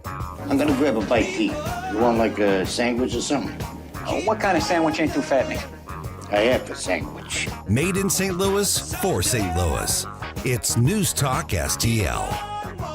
Earlier today, a grand jury in the Eastern District of North Carolina returned a true bill indicting Mr. James Comey with committing 2 felonies. Count 1, he knowingly and willfully made a threat to kill and to inflict bodily harm upon the President of the United States in violation of 18 U.S.C. 871A. Count 2, he knowingly and willfully transmitted in interstate and foreign commerce a communication that contained a threat to kill President Trump in violation of 18 U.S.C. 875C. Mr. Comey will be given every form of due process all citizens are entitled to receive, to include a trial by a jury of his peers. In the Eastern District of North Carolina, it doesn't matter who you are. We take all threat cases seriously and prosecute anyone who violates federal law, regardless of title or status. That is U.S. Attorney Boyle leading the prosecution of the James Comey case. Now, Ken, if you remember, when they indicted Comey the first time, the attorney from the government didn't have enough experience. I don't remember what it was, but she got kicked off, and that's why the whole thing got thrown out. Right. So, boy, Ken, I just don't know what to do here, because we're going to do Todd Blanche next, and he's got some things to say about that. So we'll leave that for then. Is that okay? Yeah, that'll be the overall Todd Blanche break. But in this case, Vic, here's the problem that I have. You've got the Democrat Party thinking that the American people are so stupid that every 4 years they forget that there was even a conversation about this. Mm-hmm. Do you remember the dog whistles? Do you remember them accusing basically President Trump and everybody of saying things that were inciting violence? Everything that was going on back then. It was no big deal now for Comey to do what he did. That now it's no big deal. Now it's what? It was some shells in the sand. No, what he was doing is inciting violence. He was saying, okay, I don't think this, but look what everybody else is thinking. 86-47. I have no idea what this means, but I'm going to go ahead and post it anyway. It's so bizarre. But yet when they would perceive dog whistles back then during the Biden administration, I'm talking about primarily, then everybody would be like, what are you talking about? But no, we know that was a dog whistle. We know, and it needs to be investigated. Remember the investigations that took place by just people saying things that they claimed was a dog whistle. So they're saying now this dog whistle doesn't need to be investigated. No. Is that what you're saying? No, right. Yeah. So let's think about this, all right? James Comey, who was a former director of the FBI, is being indicted for 8647 in seashells. So, if somebody of his stature, let's call it, can be indicted for this, can't the everyday expert on Facebook be indicted for reposting that picture? 8647. Yeah, it's 8647. I think if they remark on it, I think it's a different story. If They do. Okay, well, then there should be. I know that if I were to post something like that on X or on Facebook, I'd be thrown off. I was already thrown off. Okay, for things that were even more docile than that. Let's say this wasn't a threat to the president's life. Let's just say this was something else that made fun of the president or whatever. But it was serious. I would stay so far away from that on social media. I wouldn't even touch it. I wouldn't even comment on it either way. No, because I'd pick the conservative argument, which is you're threatening the life of the president. By the way, it's a great article that we are referring to here from our very own Susie Moore from redstate.com. And she says it's more than just the 8647 seashells. Correct. And that's what this guy's saying as well. Because on its surface, I don't know, let me ask you, is 8647 in seashells, is that enough? Or do you think you need more to indict somebody like Jim Comey? I personally think you need more. Yeah, okay. But this is pretty serious. When you say he's not just somebody that decided to post that on Facebook. He is he's the director. He was the director in the Biden administration, and he needs to be held to a higher standard, I think. And when he posts something like this, I mean, he knew. The FBI director knows what 86 means. Of course. He knows what 47 means.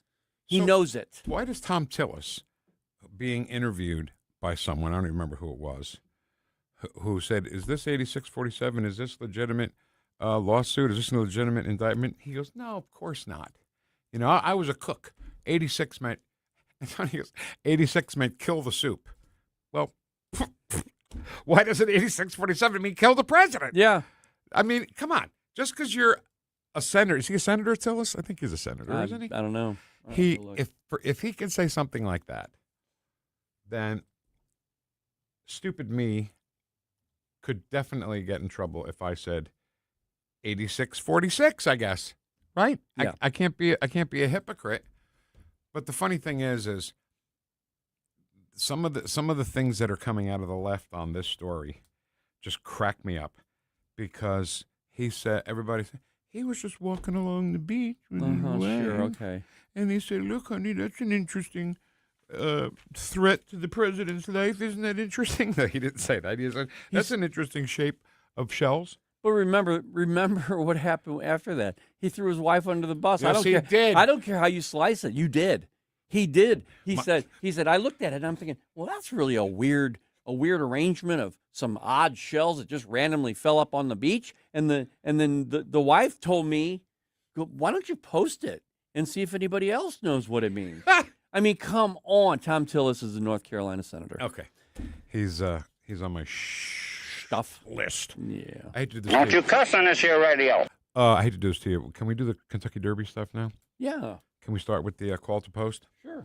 So I was watching, I love horse racing. I think it's just, it truly, the Kentucky Derby is the most exciting 2 minutes of sports, don't you think? Oh, yeah. I think it is pretty exciting. And Ken, it was 152nd running. What? Like, what did it look like 152 years ago? How many people do you think were there in attendance at Churchill Downs? Oh, gosh, over 100,000. Yes. Easy. Yeah. Yes. Yeah. Wow. I thought 30, 40 would be a lot, right? Yeah. Cardinals can't put 10,000 in the seats. But it all started with that guy coming out of his little hut there and did this.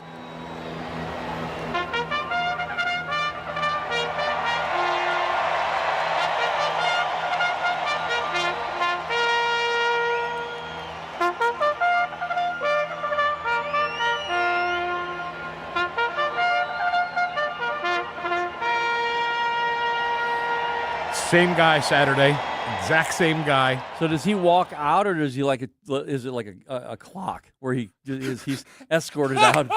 He's like on a roller or something. What's funny is, Ken, it's a kind of an octagonish shaped house, maybe a little more round than octagonish, And you're right. He comes out like the cuckoo in the cuckoo clock, and he's got the trumpet in his hand, and everybody gets all revved up about it. And so when we played that Friday and just now, too, I get a little chill when the excitement of these people went, dun, dun, dun, dun, dun, oh, my God. Yeah. They're only it's the 11th race, I think, in the card. I think it's the 11th, maybe even the 12th race. So 10 races have already happened at Churchill Downs, and everybody's half crocked. Oh, yeah. So they'll cheer at anything. What do they call them? There's a drink that they all... Mint julep? Something like that, Yeah, they like those. I have never had one. Don't know what it tastes like. But, boy, the excitement of that, it was just unbelievable. So,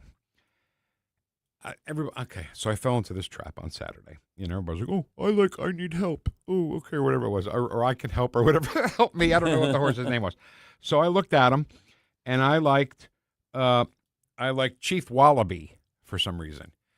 And I did it just by the name, Chief Wallaby, because kind of a tribute from me to Chief Illini, who's out of work now, or Illinois at University of Illinois. And my wife liked Renegade because she likes bad boys. She's always liked bad boys. And Golden Tempo, Ken, there were 19, 20 horses in this race. He was dead last. Let's pick it up around the final turn going down the stretch. As they make their way to the top of the stretch, Further Ado is getting going on the far outside with Commandment. They're both putting in their runs as they arrive into the final furlong. O'Sally is also gaining ground on the far outside as they come to the last 16th of a mile. Denon Bourbon in front. O'Sally a huge long shot. Renegade and Golden Tempo are closing too. Here's Golden Tempo! Golden Tempo! And Cherie DeVaux make history in the Kentucky Derby over Renegade in a final time of 2:02.27 seconds. So, couple of things. Renegade and Golden Tempo, the jockeys, were brothers. That's great. How cool is that? Yeah. And this horse came from dead last to win. They even grabbed each other's hands after the race was over. It was really kind of cool. And Golden Tempo, trained by a woman, first woman trainer to win the Derby. I mean, we can throw that in. Not headline it like the Today Show. No, did, Today right? Show, yeah. That's what they made the whole thing, even the winners. It's like, well, it was one winner today. It was a female jockey or a female trainer. Trainer, yeah. But I didn't know that about the brothers, Vic. And I did hear somebody, and I don't know if this has any relevance to the race or not. Is it true that you bet on the jockey and the horse? Sometimes. Okay, because I only went by the name. You mean to pick the winner? Is that what you mean? Yeah. When Sal and I used to go to the track, there was a rider named John Campbell who always won. I swear to God, he always won, except when I bet on him. Then he didn't win. So no, that's not a good way. I mean, it could be. So let's just look at the payout, shall we, Ken? Yeah. If you put $2 down for Golden Tempo to win at 23-1. You won $48.24. That's still pretty good. How many people bet $2? Probably no one. Right. Who bet 20? 100, right? Renegade paid $7.14. O'Sally, so close to my name, just to come in third. If you picked O'Sally to come in third, $36.34, almost as much as the winner. An exacta bet is you have to pick 1 and 2, the first two horses, who wins and who places. And the exacta was 278.86 for 19-1. I think I lied to you earlier when we were talking about it off the air. The trifecta bet is actually a 50-cent trifecta bet, not even $1. It's usually a dollar trifecta, right? Well, the 50-cent trifecta paid $5,625.39. So if you put $1,000 on something like that, you'd be a millionaire. Absolutely right. And listen to this one. They have a superfecta. You have to pick the first 4 horses in order to win. And that paid, so the numbers were 19, 1, 22, and 12. That paid $94,000. Wow. For a $1 bet, $1 ticket. If you bet $10 on that, it's $940,000. Wow. If you put $1,000 on it, it's $94 million. So I didn't know they went that high. Well, you can bet whatever you want, I think. Yeah. Maybe I'm wrong. I don't know. Maybe there's a limit. Casino has a limit, $10 limit or $100. Oh, I don't know.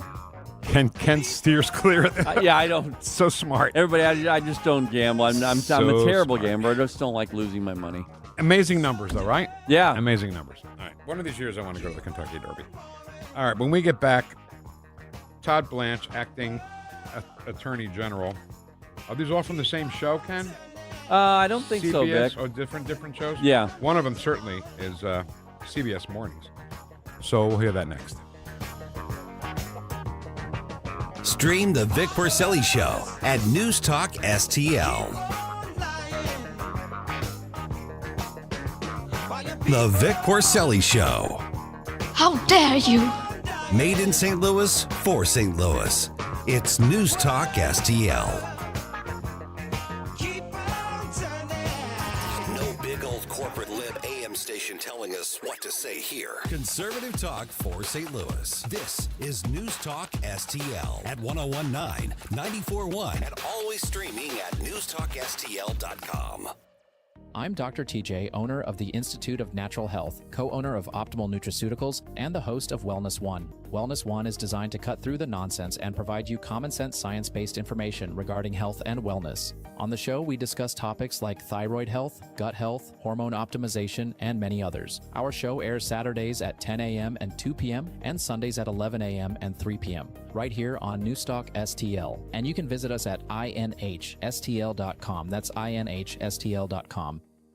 To have a roof over your head, a nice roof over your head, is very important. That's Rick talking about his experience with Rhino Shield ceramic coating. We got Rhino Shield 18 years ago, and they're very cooperative on getting us the right paint. They were in and out and done in no time. Once it was finished, looked great. We were very happy with it. The main reason Rick called Rhino Shield is because it's backed by a 25-year transferable warranty. We've watched a lot of people get their house painted 3 or 4 times, and we haven't had to do any of it. I don't know about you guys, but I don't want to have to paint it every 5-7 years. Take a tip from Rick and put down the paintbrush and call Rhino Shield for your free evaluation.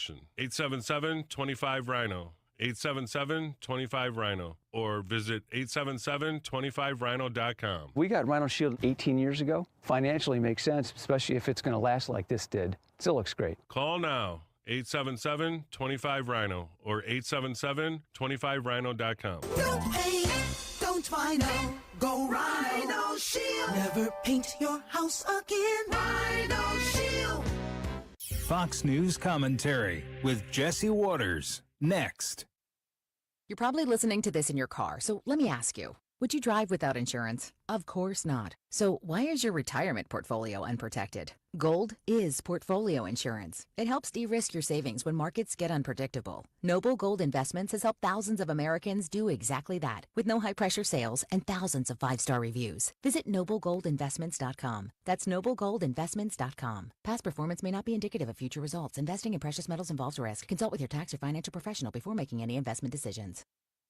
Jesse Waters responds to Democrats who say requiring truck drivers know English is racial profiling. You got to be able to read the street signs when you're on the road. Everyone in the world would agree with that, except the Democrat politician. Even the illiterate drivers would agree they should probably know English when they're driving in this country. It's about standards. Why can't Democrats have a high standard? By the way, it's also reading a street sign. That's not like that high of a standard. You know how you get them to do it? You say there's a test next month. Here's the study material. And if you don't pass, you can't drive the truck. I guarantee you most immigrants would learn enough English to pass the test. It's so stupid that the Democrats won't even give them a test. For more commentary like this, go to foxnewspodcast.com.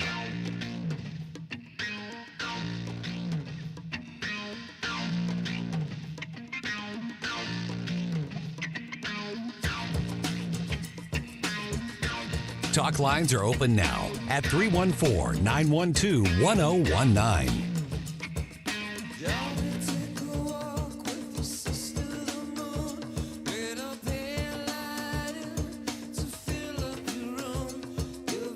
Vic and Ken. Ken can dunk a basketball. Vic can dunk a donut. The Vic Porcelli Show on 101.9 and 94.1 News Talk STL. He's not effectively arguing anything except that he is trying to keep this country safe. We have kept Congress updated at every step of the way, consistent with what other presidents have done. President Trump is doing something that the past 5 presidents did not do. They promised to do it. They promised, oh, we'll stop Iran. Oh, Iran can never have a nuclear weapon. President Trump is doing what others have promised but failed to do. And as far as what we're doing with Congress, keeping them updated, we are doing so. You know, Ken, if talking to or giving information to the Gang of 8 doesn't mean anything, then let's just not have a Gang of 8. Yeah, right? why is there one then? That's all he really has to tell is the Gang of 8. I'm not going to go through it, but there's 8 people, four Democrats, 4 Republicans. I'm sure. Oh, you know what? I'm sure Vance is one, and I'm sure Jeffries is one, and then the rest of them. But he did do that. He didn't just say, "Gonna bomb Iran today." You know, you're getting better at the you think? at the Trump. Yeah. Hey, I got to say something that's not to do with anything like this. It's the guy that used to be on Home Improvement with Tim Allen. He was the guy who his counterpart. Yeah, do you know his name? You know his name? He's got a commercial on right now for a new great hose. You know, he's had it up for a couple of years now. Well, these are new ones. Okay, and I guarantee you, because he goes, I really love my hose, and I was like, he's doing Trump. Why is he doing That's Trump? so funny. Because his voice goes down to regular in the middle of the spot. So he definitely was doing my best hose ever. Okay. So anyway, that's not what Trump did. He didn't wake up and say, hey, let's bomb Iran. It's not how it goes. How many presidents, Ken, like Todd Blanche said, promise to do something about Iran? If they have a nuclear weapon, we're going to bomb the stuff out of them. Why? Yeah, there were 5, apparently. Why didn't they do anything? Because that's a good talking point. That's something to get you elected. And it's something that the Democrats know that they won't have their feet held to the fire on. That's where where the media comes in and says, wait a minute, didn't you during your candidacy say that you were going to do this and you're not doing it now? Well, you know, there's a lot of stuff going on and we, you know, it's a process. That's what I used to love is, well, it's a negotiation process. The big negotiators like Obama handing them literal pallets of cash. That was Obama's negotiation. Biden, now he was even better, Vic. What Joe Biden did, or the people around him did, he didn't do anything, is release $16 billion plus of supposedly Iran's money that they were held in banks. Now he would say, "Well, I didn't give them anything. You gave them $16 billion, access to $16 billion." Yep. If you are a felon, I think you are not allowed to write a book and make any profit from what you've done. Doesn't that sound familiar? It does sound very familiar. So then why would we allow a country? Do you know they killed a karate martial arts competitor over the weekend? They hung him, didn't they? Yeah. I mean, they had wrestler, the 16-year-old girl. They all right. What about the 8 women that they claimed that they were going to kill, and then President Trump said to put a stop to it, but we don't know the result of that now. We don't know. All right. So you know how you talk about this Porcelli thing? Perspective, yeah. Porcelli perspective. So can we have one for you? Called the Williams Wisdom or something like that? Oh, okay. It's got to be alliteration, of course. It does, yes. Because you said something brilliant right there. You said, it's just a talking point to get elected. So saying during a campaign that you're going to stop the biggest agent of terror in the globe just to get elected and then you don't? Yeah. And then you get reelected? Right? Yes. Reagan got reelected. Bush got reelected. Yeah. Obama got reelected. Yeah. None of them in 2 terms. So why are we so stupid, I guess, is my question, to listen to this guy say, we're going to bomb Iran. We're going to bomb Iran. And then their term comes and goes. It's nobody's job to say, excuse me, pardon me. You said you were going to bomb Iran. What happened to that? Oops. Again, the media. We go back to that. Someone should have been sitting there as a reporter, as a real journalist, and say, no, you didn't answer my question, please. Don't tell me about negotiations. I want to know why you haven't done this yet. President Trump did it. He's doing it, Vic. And you know what? He's going to be a victor. In fact, you know what? I'm a victor. You are, but I'm sorry. in Sorry. another way. I'm sorry. But the fact is, right now, as of this moment, we already won. The United States won this action that President Trump took in Iran. Now is another thing. It's called Operation Freedom. They're doing another thing now. Yes, yes. Within the state, the Strait of Hormuz.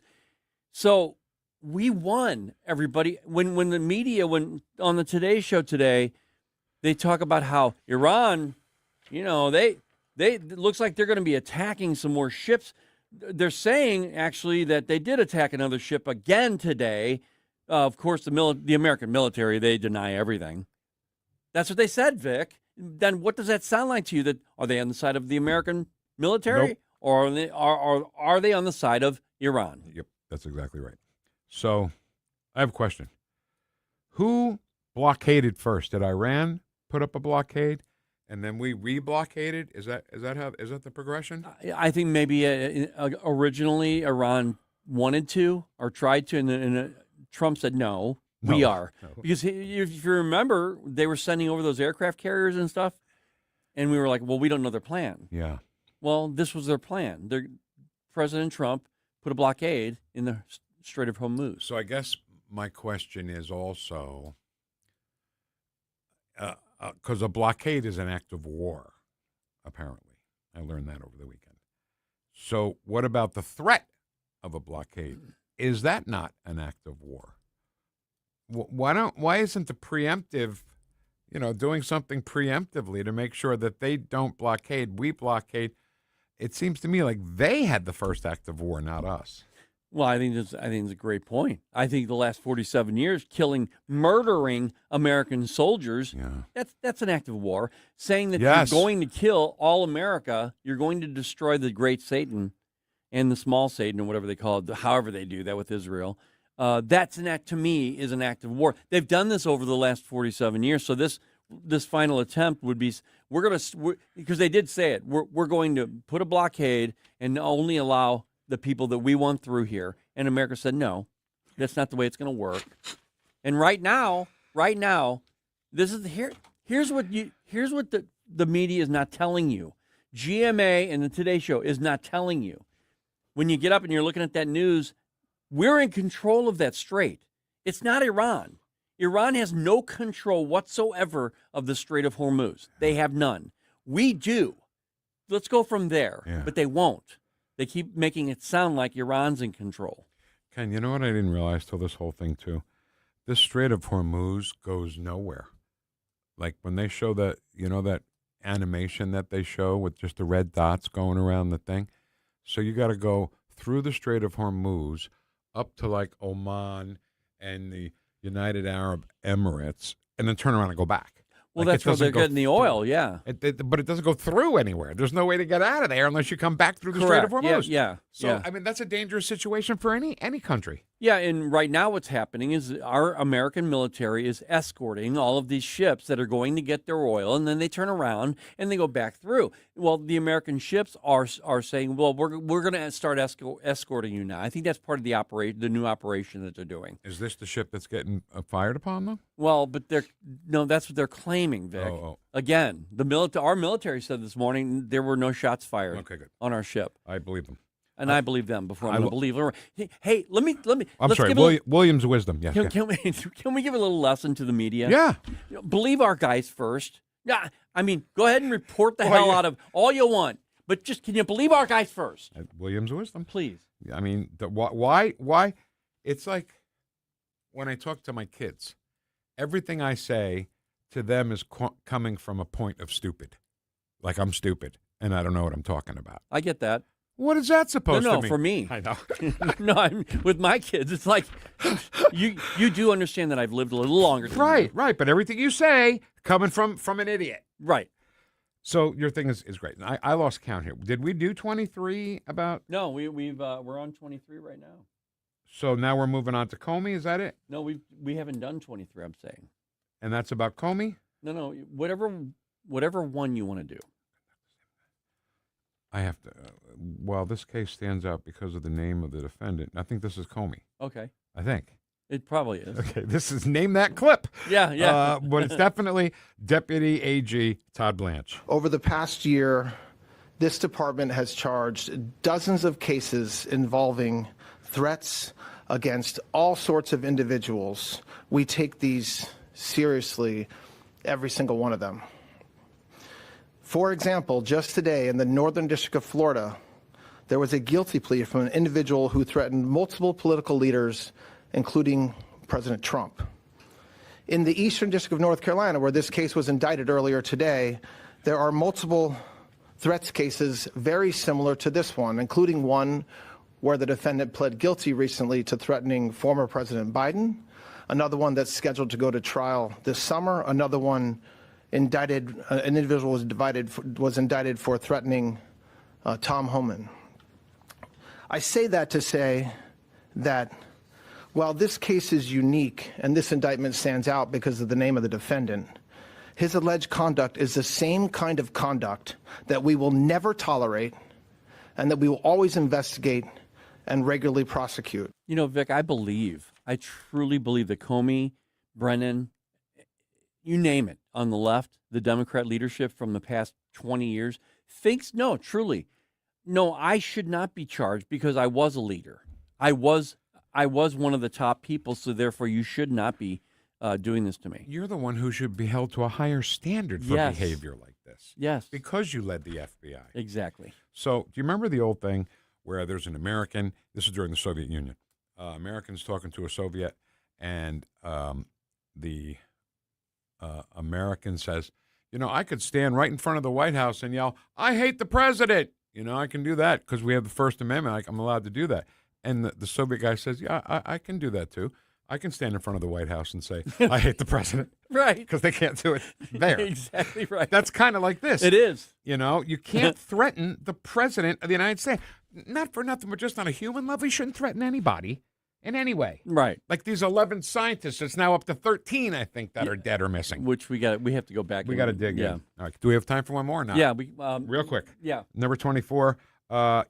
Just what I was saying. You cannot threaten the president. If anybody in this country thinks, especially what happened over the past couple years with respect to President Trump, that it is okay for anybody to threaten the President of the United States, that it is okay to threaten the President of the United States and then have the media or others say, well, that's not serious, then we have a bigger problem than I even imagined in this country. Of course it's serious when you threaten the President of the United States, and anybody that tries to put forward some narrative that this is just about seashells or something to the contrary is missing the point. You cannot threaten the President of the United States. That's not my decision. That's Congress's decision in a law that they passed. And so, yes, of course this is a serious case. Did you see Kristen Welker Sunday say, "Are seashells really a reason to indict someone?" Like the seashell spelled out, "I love you." Right. No, that's planting that seed, putting that question into people's minds. So they come out on Monday. People in general will say, "Is that really that big of a deal?" Let's say he didn't know. Let's just hypothetically say he didn't know what 86 stood for. Okay. Right? What about all these idiots that are repeating it on social media over and over again? 8647, that's their... Love it. Do you think they don't know? Right. And they just think it's a pretty shell formation? Exactly. Oh, my God. I can't do this anymore, Ken. No, you can't. I can't do it. No, you can't. Okay, I'll do it. Dr. John Lott, he's next. Hey, Jamie Ullman here for Window World. Did you know that Window World offers a lifetime warranty that covers all parts, glass breakage, and labor? They are one of the only 2 replacement windows with the Good Housekeeping seal of approval. Window World St. Louis has been owned and operated by a group of born and raised St. Louis residents for more than 23 years, and now Window World is offering 36 months same as cash financing with approved credit. Call them today, 800-GET-WINDOWS for a free in-home, no-pressure estimate. That's Window World at 800-GET-WINDOWS. Dude, this house is perfect. Crumbs everywhere, sticky counters. I've already texted the colonies. Sweet, I'll bring my 500 cousins. This'll be the biggest ant rager of the summer. Let's party! Wait, what's that sound? Oh, no, it's those trucks with the green wheels. Party's over, man. Party's over. This is Derek, the owner of All Solutions Pest Control. We'd love to help you out. Give us a call today for a free estimate at 636-486-7888. If a pest-free home is your goal, call All Solutions Pest Control. Scott, can you believe it's already been more than a decade since the Queen of Carpets sold flooring to St. Louis area contractors? I know, but I don't have to be a king to offer contractors today's lowest prices. Yes, contractors owe it to their customers and themselves to shop at Best Buy Flooring for the largest in-stock selection of carpet, carpet tile, sheet vinyl, laminate, hardwood, luxury vinyl plank, and luxury vinyl tile. Plus 3 convenient locations, North County, South County, and Metro East. Open 7 days a week. Best flooring, best selection, Best Buy. Best Buy Flooring. KLGY HD3 Clayton, K270BW Bellefontaine, KNBS Bowling Green. This is News Talk STL at 1019, 94.1, and always streaming at NewstalkSTL.com. News this hour from Town Hall. I'm John Scott. President Trump announced a new initiative called Project Freedom, aimed at helping ships safely transit the Strait of Hormuz. Correspondent Ken Lorman reports it's set to begin today. President Trump said in a social media post on Sunday that, quote, neutral and innocent countries have been affected by the Iran war and, quote, we have told those countries that we will guide their ships safely out of those restricted waterways so they can freely and ably get on with their business, end quote. And the U.S. military now reporting 2 American flag merchant ships have successfully transited the Strait of Hormuz after it launched this new initiative. Iran had effectively closed the critical waterway since the U.S. and Israel launched the war in late February. Meanwhile, the United Arab Emirates issuing its first missile alert since a ceasefire reached in early April and accused Iran of targeting an oil tanker. The Supreme Court restoring broad access to the abortion pill mifepristone. This had been one of the main ways abortion is provided across the nation. The justice's order issued today allows women seeking abortions to obtain the pill at pharmacies or through the mail without an in-person visit to a doctor. These stipulations had been in effect for several years until a federal appeals court imposed new restrictions last week.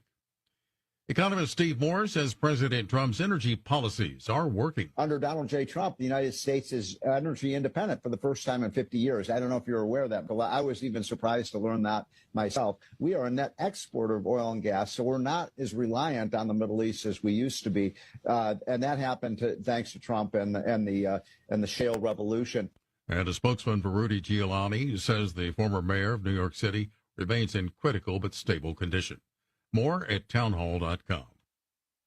We all hear the radio ads about the IRS. They tell you to be afraid, to be scared, and they try to frighten you into calling. I'm not here to do that. Tax Relief Advocates is different. TRA is here to tell you that if you owe money to the IRS, whether it's $5,000, $50,000, or $500,000, we have a solution. It doesn't matter if you're sitting in your car, at work, or with your kids. No matter where you are, call now. 800-583-0141. Don't lose hope. TRA can eliminate or reduce what you owe to the IRS. Generous programs are now available that can give you a fresh start. Our passion is taxes and helping individuals fix their IRS problems. We have over 1,000 5-star reviews on Google and an A+ with the Better Business Bureau. You don't need to be afraid of the IRS any longer. End your tax nightmare today by visiting us online at TRA.com or call 800-583-0141. That's 800-583-0141. Tax Relief Advocates, real solutions for real people. This hour of News Talk STL is brought to you by Stifel, serving investors for over 130 years. Contact your Stifel financial advisor at stifel.com. That's STIFEL.com. This year, America turns 250, and News Talk STL is celebrating our nation's semi-quincentennial all year long. News Talk STL, #1 for live and local Soros-free talk, with proud supporters of our 250th birthday celebration. Anthony's Produce, Cole O. Combs, and Heroes Care. 250 years strong, and we're just getting started. 1019 and 94.1 News Talk STL. Spring has sprung at Daniel's Farming Greenhouses on Juggerman and St. Peters. Discover our breathtaking 55,000 square feet of greenhouses featuring 8,000 hanging baskets, hundreds of perennials, and 100,000 pods of colorful annuals. From vegetable plants to premium grass seed, mulch to herbs, our knowledgeable staff is ready to answer all your questions. Start spring off right with pansies, potted tulips, and everything your garden craves. Daniel's Farming Greenhouses. Visit us today on Juggerman or online at danielsfarmandgreenhouses.com. This hour, the Vic Porcelli Show, brought to you by the Trolley Stop Bakery, the official bakery of the Vic Porcelli Show. You're listening to the Vic Porcelli Show. A 3-hour tour, a 3-hour tour. The weather started getting rough. We squeeze in a dry hump day under partly sunny skies. From New Jersey to Baldwin, Missouri, to behind the microphone, taking the whoosh to the radical left and the putrid swamp. You're listening to the Vic Porcelli Show. Here he is, Vic Porcelli. All right, hour number 3 of our 3-hour tour.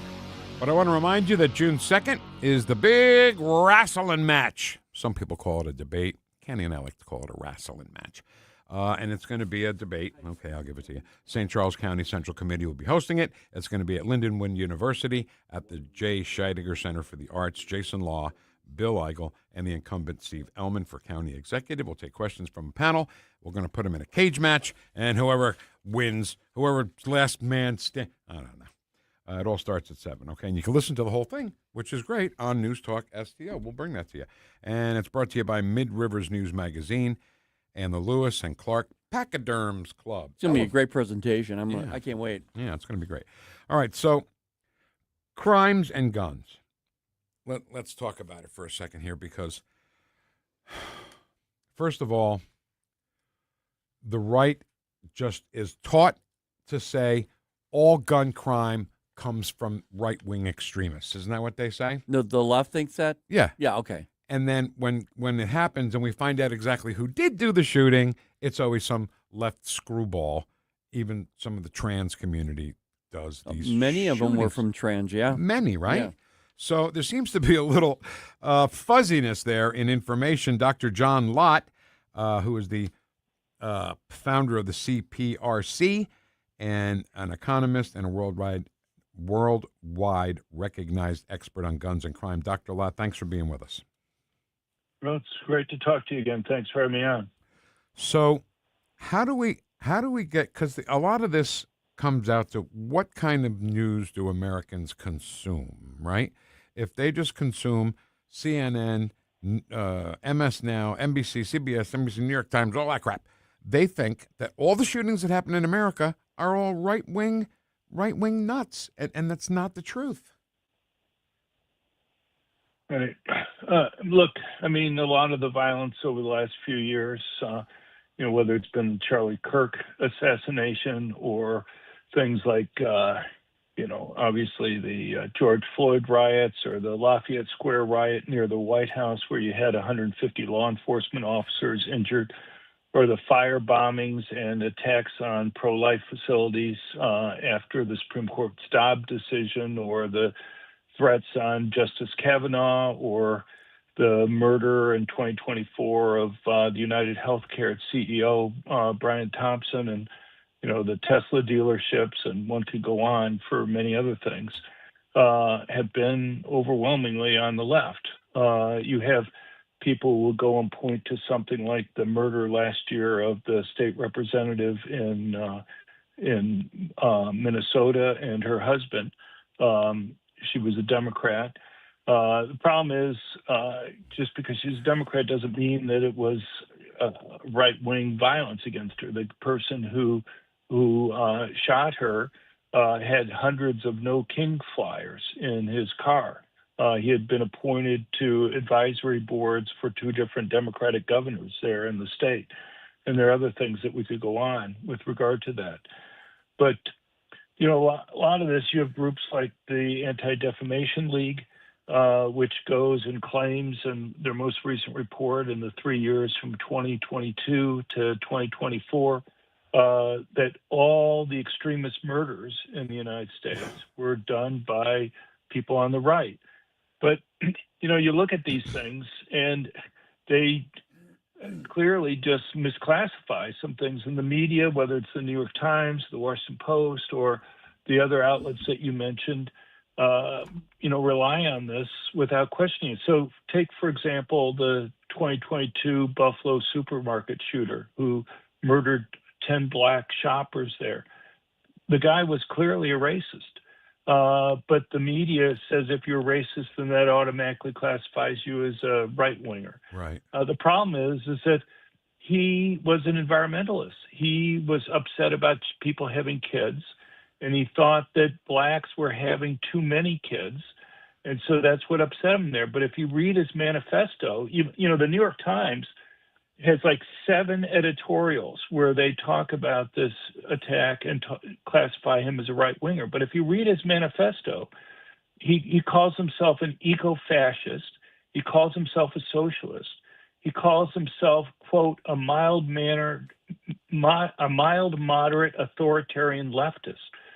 Now, maybe I'm very isolated in terms of not talking to many conservatives, but I don't know a lot of conservatives that are upset about people having kids or call themselves eco-fascists or socialists or moderate authoritarian leftists.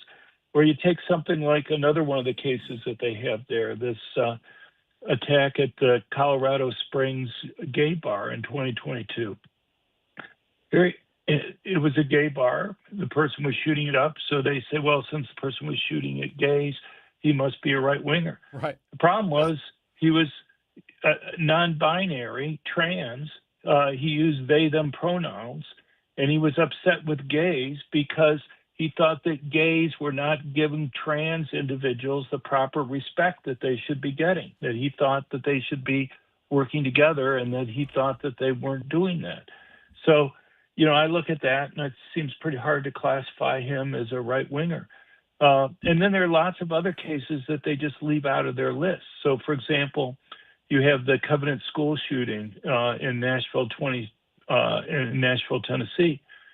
If you read her writings, first of all, she was trans, okay?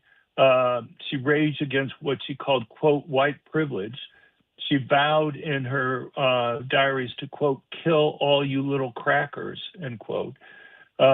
She resented the wealth of the students of the school, constantly complaining about the fact that they had nice clothes and nice backpacks and how unfair it was. And she hated Catholics. And also, she supported strong gun control. A number of these mass murderers support strong gun control, ironically. You have the attack in Highland Park, Illinois in 2022. He had extensive writings about how much he hated Trump. You had the attack in Louisville, Kentucky in 2023. The individual had posted multiple posts supporting Black Lives Matter protests, had wanted defunding the police, and he hated Trump. And yet, you know, they don't classify him as being on the left. They don't classify him at all. But, you know, and I could go through other cases like that. But one of the more bizarre things is a number of their cases involve things like Aryan Brotherhood, white gang with roots in the California prison system, clearly racist, but they have no other political ideology beyond racism and being, you know, wanting to make money from drug trafficking. And the thing is, so you'll have like one of these gang members killed a 2-year-old girl who he was sexually assaulting.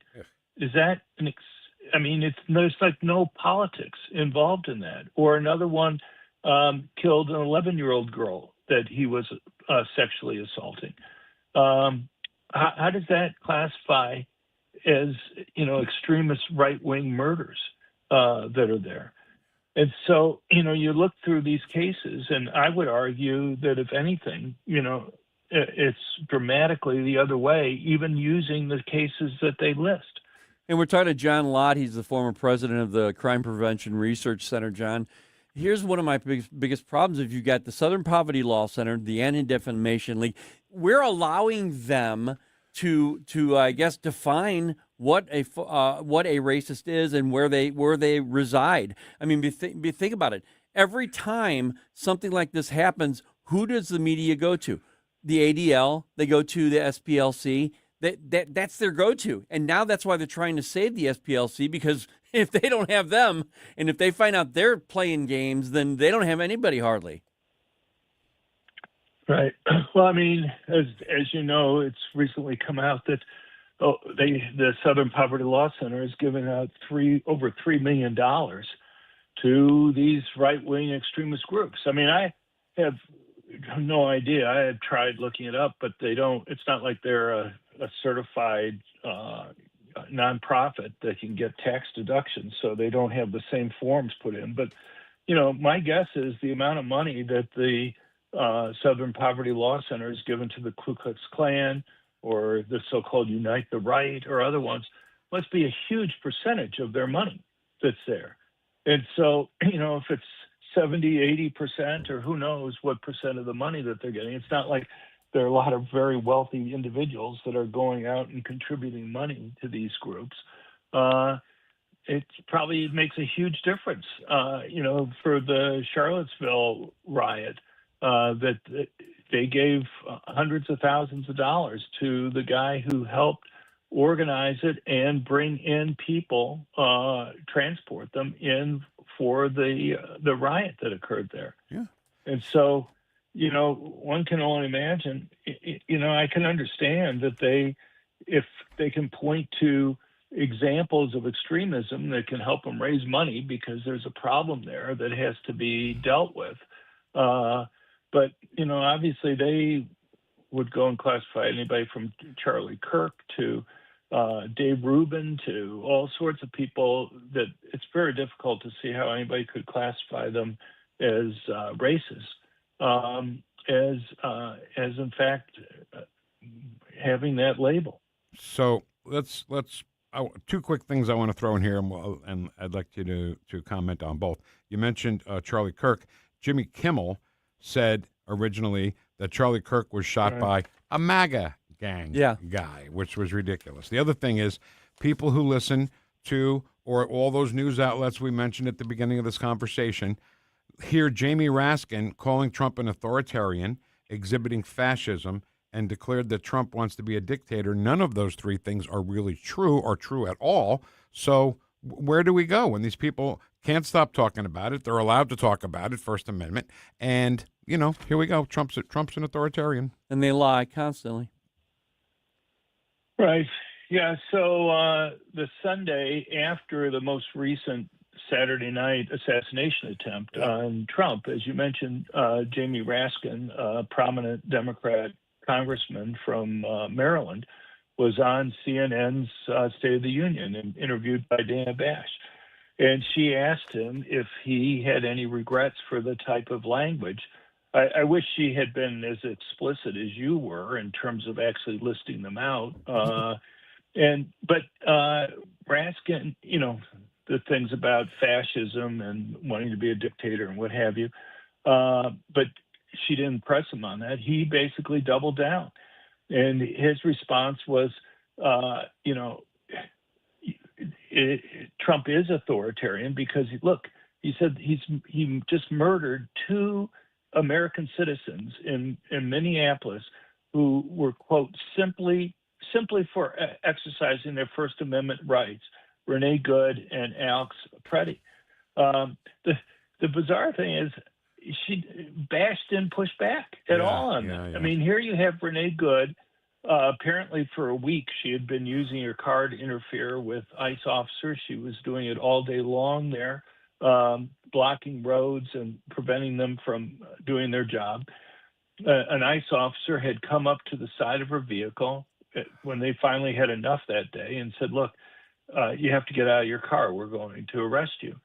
And she disobeyed the order. Rather than getting out of her car, she backed up and then she gunned it and went forward, striking an officer with her vehicle that was there. It was only at that point that she was shot.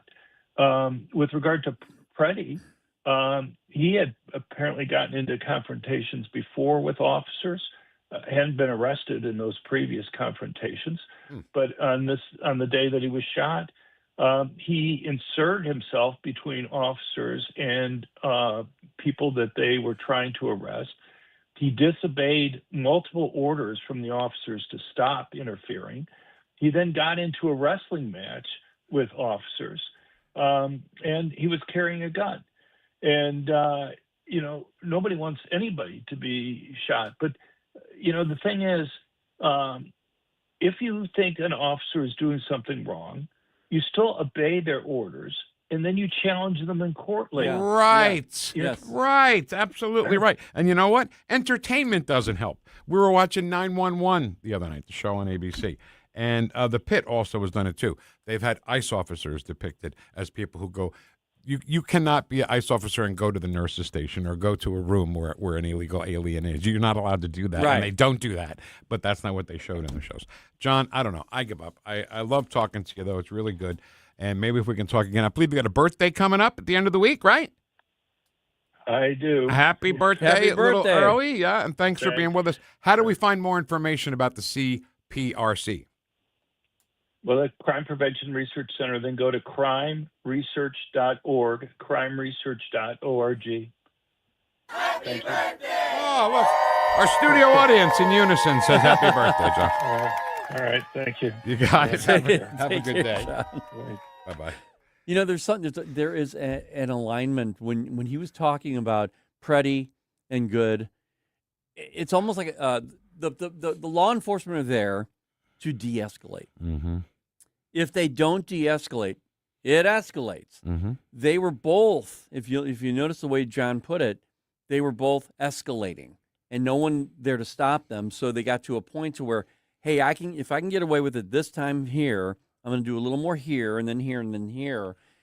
And it seems to me that that's what was happening with both of these people. If you remember, Alex Preddy, he was the one who kicked the taillight off with his steel shoes. And they had to be steel shoes, Vic. There's no way it couldn't have been. Why do you wear steel shoes to a protest? Right. So these were an escalation. And again, law enforcement is there to de-escalate. Right. If you escalate, bad things happen. Yes. And that's what happened to both of them. You're absolutely right. It was not the fault of law enforcement. It was their fault. William's wisdom. Yeah, right. I love it. Absolutely love it. All right. Doug. Oh, boy. Here we go. Manu Dibango. Whoosh. And So Makosa.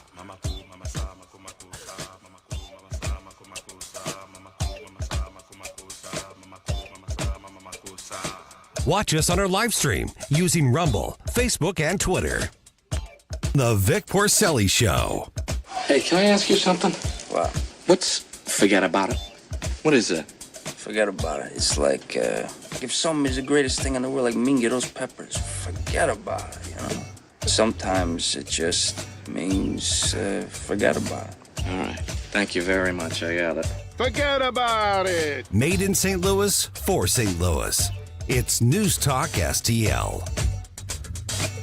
St. Louis's new choice for conservative talk. Live and local. I need to know what's going on in my city. News Talk STL. Concerned about the condition of your windows driving up your energy bills? I was too. It's only called STL Windows and Doors. Call today for your free in-home estimate and start saving tomorrow. 314-277-5952 or stlwindowsanddoors.com. Your workout tomorrow starts tonight. Your focus at work starts tonight. Your patience with your family starts tonight. Sleep isn't the end of your day, it's the beginning of your life. At Snooze Mattress and Wellness, we're locally owned and family owned, and we use advanced technology to help you find a mattress designed for deep, restorative sleep. Because this isn't about furniture, it's about waking up renewed. Snooze Mattress and Wellness in Chesterfield. Sleep restored, life renewed. Every 40 seconds, a child disappears. That's 2,000 children every single day. Find the Children is a nonprofit organization fighting to bring them home, but we can't do it without you. Your unwanted car, running or not, can help find missing kids, reunite families, and support the search and rescue efforts that protect children every day. We'll pick it up fast and free with a 24-hour response, and your donation may qualify for a tax deduction. Find the Children provides crucial resources to help locate missing children and educational programs that teach kids how to recognize and avoid predators before it's too late. Together, we can give families hope and bring children home where they belong. Donate your car today and help bring a child home. Find the Children, because every child deserves to come home. 800-757-1340. 800-757-1340. That's 800-757-1340. This advertisement was paid for in partnership with Cars R Us and Find the Children. All all the information I need on the drive to work. Mike Ferguson in the morning. I keep it on throughout the day, whether it's local, national, or something big that's happening overseas. News, analysis, and opinion. St. Louis is #1 for conservative talk. NewstalkSTL.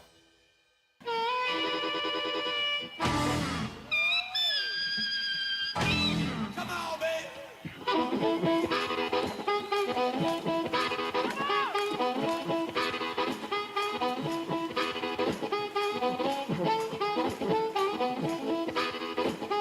Talk lines are open now at 314-912-1019.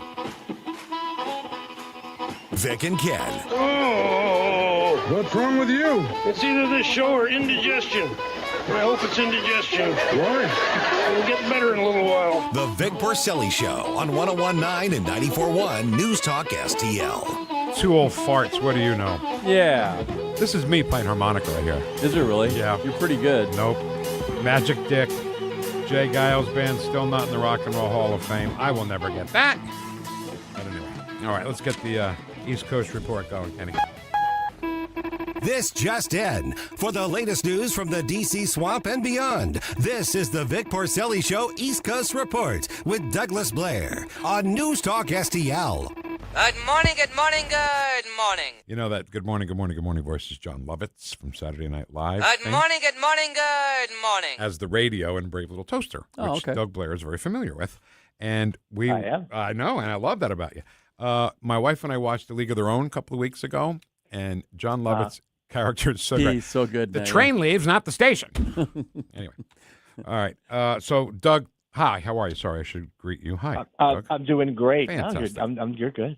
What's the dope around D.C. about the Spirit Airlines collapse, shutting down? I'm sure it's Trump's fault, right?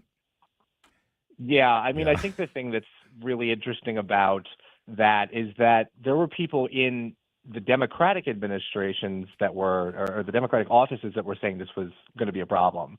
And it was Elizabeth Warren's staff and all the progressives that said, well, we know better, and therefore we're going to block this merger.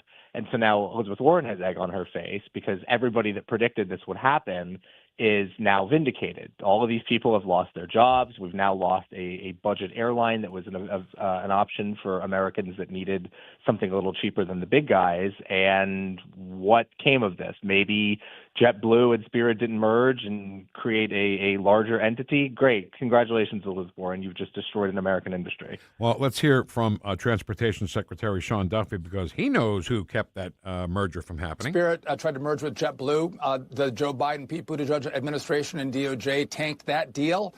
Immediately after that, they filed for bankruptcy. They were having financial problems, Martha. They filed for bankruptcy again last year. They were bleeding money. And so this was in the works for some time. They were going to have to liquidate. And so, again, I'm proud of the American airlines that have stepped up to take care of the passengers of Spirit, making sure they can get home. The employees of Spirit have special access to apply for jobs with other American airlines. So, again, I've stepped in, worked with the CEOs, and, again, this could have been chaotic. And under this administration, President Trump's leadership, there isn't chaos. There is actually a unified American approach to helping passengers and employees of Spirit navigate this crisis. If the merger only happened, the Spirit might still be alive as Blue Spirit Jet, whatever the hell. Yeah.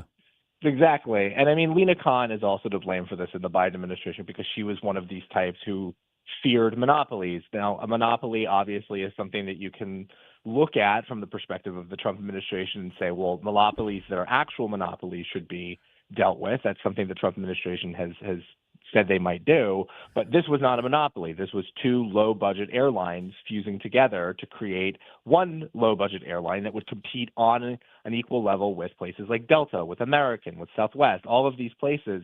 And yet you had these progressives in the Biden administration that were afraid that, having one business become, or two businesses become one business, that needs to be stopped. It very clearly indicates that these experts that say they know better than the average person or that know better than these businesses don't know what they're talking about. Because as much as Elizabeth Warren, Lena Khan, Joe Biden thought that this would be a disaster if they did merge, okay, now you have an entire business that's gone out of operation. That's jobs gone. That's options for Americans gone? You've created more of a monopoly because now there's less options. Congratulations. You've done exactly what you said you weren't going to do. Exactly right. And they're not defending the people who are low income, because that was the only option that some of these people had to even travel to their parents' house if they needed to get there in a short period of time, Doug. And you know what? The Democrats, they continue to prove that they cannot lead this country, and they should never lead this country, because they should have not allowed this to happen before. But they're for the little guy. They're always for the little guy, but they don't think 2 steps ahead. They think a half step ahead. Right. And Ken, I think the other thing too is that Democrats, more so than Republicans, will tell you we're gonna do what's best for you, and then fundamentally ruin whatever they were trying to touch. Yeah. So this is the perfect example. There were economic experts that were saying this is not a big deal, this isn't a problem, just let it happen. And Democrats had to step in and say, no, we are not going to let 2 consenting businesses. And this is the big thing about them, like, oh, consenting adults can do whatever they want. 2 consenting businesses said, we want this to happen. And they said, no. The government stepped in to create a blockage where 2 businesses would have been able to do something perfectly natural and something perfectly effective at maintaining a lower rate for these people to go on the planes. And yet that didn't happen. Everybody said it was going to be a disaster if they didn't get to merge, and color me shocked, one of them had to shut down. And now JetBlue is also out on a lark because they had a belief that this would be a good thing for their business, and now they can't do it. We're talking to Doug Blair. DouglasBlair.substack.com is where you find all his great writing. Now, I'm no genius, okay? God knows I'm no genius, but monopoly, the mono part means one, right? Yeah. So Delta and American and Southwest, how could that be a monopoly even if you added the JetBlue and Spirit merger? How could it be a monopoly? It's four companies we're talking about there. Right. Well, Vic, I'm very proud of you for understanding. Good job. But yeah, it is one of those things where it does fundamentally, it's a use of language that is scary to the average American, but it's not based in reality, right? So this is one of the things that they do with pretty much every policy that they're against. So here in Virginia, the governor just did a ban on what are called assault weapons. But if you look at what was actually banned, it's some of the most common weaponry owned by the average American that's not used in acts of violence. It's used by hunters. It's used by Americans looking for self-defense. So this is just the way that they do things. They use language that they know intentionally scares people so that they can enact tyrannical policy. A monopoly, people imagine the robber barons of like the 20s. They imagine the Rockefellers. They imagine the Morgans. They imagine all of these people that are basically screwing over the average guy. And then they say, well, we can fix that problem by instituting this policy. You are correct. Delta, American Airlines, Air France, whatever. Like there's 1,000,001 airlines that you can take. Now there's actually one less budget airline that you can take. So JetBlue tends to take over that slot. So now it actually kind of is a monopoly. There is one option for budget airlines, and now it is, it's there. You don't get anything else. Doug, you talk about how they use words not in the right context. How about I'm sorry, we're switching gears here just a little bit. Authoritarianism, right? Donald Trump is an authoritarian, but Ken and I went through all the things of being an authoritarian: concentration of power, repression of opposition, manipulation of information, limited political freedom, rule by law. He's none of those, but people who only watch that stuff, that's what they think, and that's why everybody wants to kill Donald Trump. And I'd go as far to say, Doug, that the left is that. Yes. They did. They exemplified many of those Jennifer Granholm. Yes. It's that extra thing that you guys are always talking about, that everything they say about the Republican Party, it's things that they do themselves. That's right. No, you're right. I mean, Donald Trump would be the world's worst authoritarian because there's still a hostile press that he allows to continue speaking. There are still comedians out there that make fun of him every night. I mean, can you imagine in Nazi Germany or Stalin's Russia whether or not you'd be able to make fun of Hitler or, the Politburo? Like, absolutely not. So this idea that you're going to use language that is intentionally inaccurate and incorrect to fearmonger, that is part and parcel of the Democratic strategy. And again, it's sad that sometimes it works because there was not a concerted effort from Republicans nor business leaders to push back against the BS that this was going to be a monopoly. But what ended up happening was we were proven correct that this was a disaster for Spirit. It was a disaster for JetBlue. It's a disaster for the American people now that there's this option that's gone. It's a shame that this continues to work. And I think that the more that they continue to do it, the more it's going to work because we seem to have no problems with letting them get away with it. Can I throw out a bit of a conspiracy here, guys? I love it. Just You for know, a I love second. it. So during We're this, gonna get demonetized again. Love it. we're just That was your fault to begin with, by the way. Go ahead, Ken. No, I'm just saying during that time that we're talking about that they could have let Spirit and JetBlue merge. This was also during a time of great climate change and climate grift and the green energy thing. What about this? They said to themselves, hey, we can't let these two merge because that just means more flying for the poor people. And there'll be more energy taken up. The green thing's happening right now. We don't want all these people flying around. I'm just throwing that out there saying during that time, that's what they were talking about Latin, we need to stop running around the country so much. Well, Ken, I've told you the difference between a fact and a conspiracy theory is about 3 weeks. Right. Where it'll probably come out that there was some sense of like, well, we want the poors to stop taking planes, so let's just get rid of the options for them. This is something that they've said at places like the WEF. People eating meat is a problem, so let's just infect the population with some form of virus or some form of bacteria that makes them allergic to meat. I mean, this is something that they have said on the record that they are more than willing to socially engineer to get the results that they want. So I wouldn't say that's a conspiracy theory. I'm sure within a few years we'll find that Lina Khan and the Biden administration were like, we need to reduce the amount of greenhouse gases, so we're just going to get rid of as many low-budget airlines as we can. We need to reduce the amount of cars that people can use, so we're just going to, make it impossible to create anything but an electric vehicle in the United States. I'm sure that was probably part of their math. This is, you know what, such a small little thing and a stupid thing, but I love to sit in my yard with my dog and just look at the trees. And I always say, look at all these trees giving off this oxygen I'm breathing in. And let me give it, here's a little CO2 for you. That's for you trees over there. All right, so something that was said in this conversation, guys, let's just imagine, okay, and let's just have fun with this, that back in the late 30s, early 40s when Hitler was, running rampant, and there were stand-up comics on TV, if there was TV, right? Did you see Hitler? Did you see what Hitler said today? How stupid could he be? What? Me? Well, I'm not going anywhere. What? Yeah. Right? Right.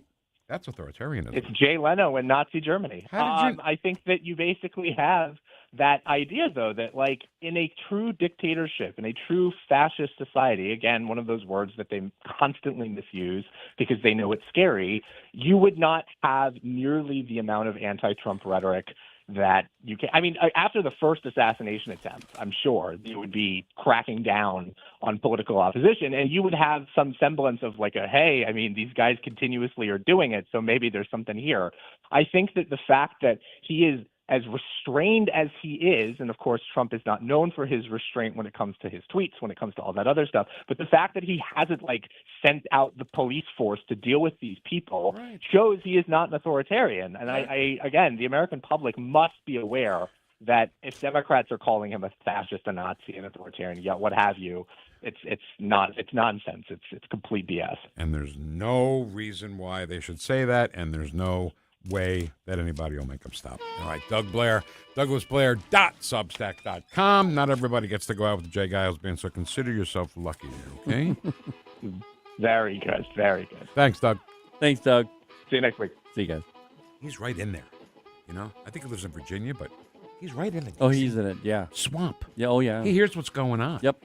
And then reports it to us in the morning. Yes. Okay, chat box is next. We got a little chat box controversy. Oh, okay, good. But yeah, that's next on 101.9, 94.1 News Talk STL. Welcome home.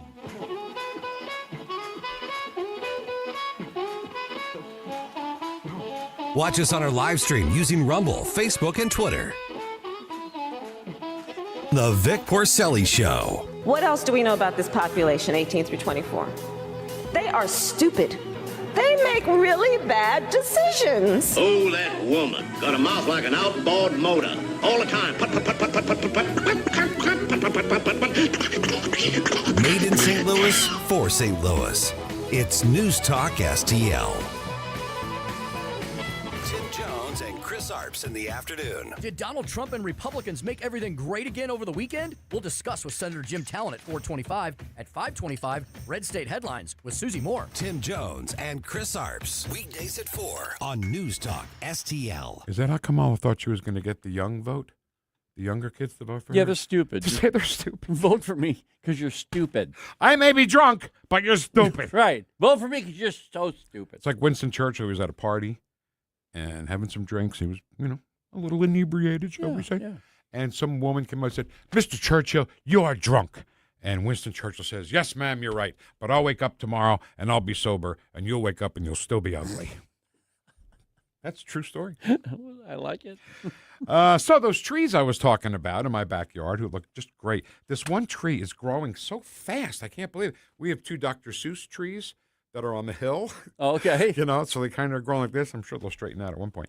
But it's just so nice to sit there and watch them. And everything I've learned from Stan Clement, about trees and helping trees and having a proprietary system that'll help save a dying tree. He's like the Dr. Kildare of trees. Yeah. So that's too old of a reference, Dr. Kildare? I got it. Okay, good. As long as you got it, it's good for me. So he'll come and save your tree if you think your tree is sick. And if he can't save the tree in that unlikely event, then if he has to remove it, the money that you put towards trying to save it will go towards removing it. It's just risk-free, and it's the best deal in town for sure. Locally owned and operated. Excuse me. That was from the scotch I had this morning, I think. Scott Clement is also a great conservative, is all I wanted to say. Or Stan. What did I say? You said Scott. Oh, my God. I think I am drunk. Is there scotch in here? I think I might have spiked it a little bit. Don't maybe. spike my drinks. I'm going to start again. And Stan is a great conservative. Oh, my God. I'm so sorry, Stan.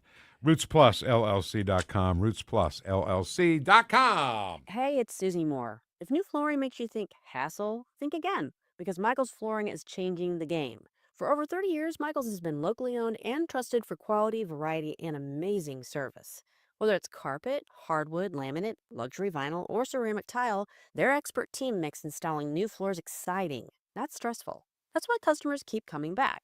Visit Michael's Flooring at St. Peter's, Starting Prairie, Creve Coeur, or online at igotfloored.com. That's igotfloored.com.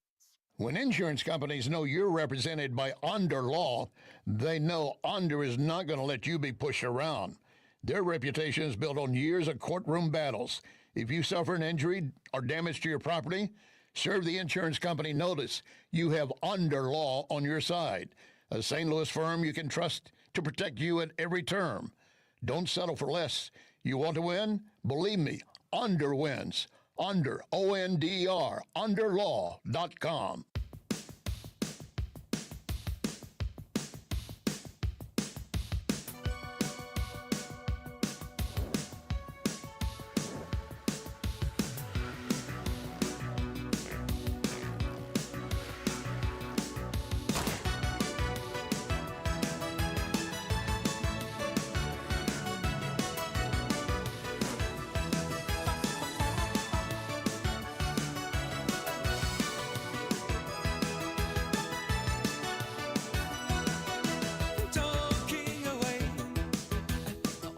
Talk lines are open now at 314-912-1019.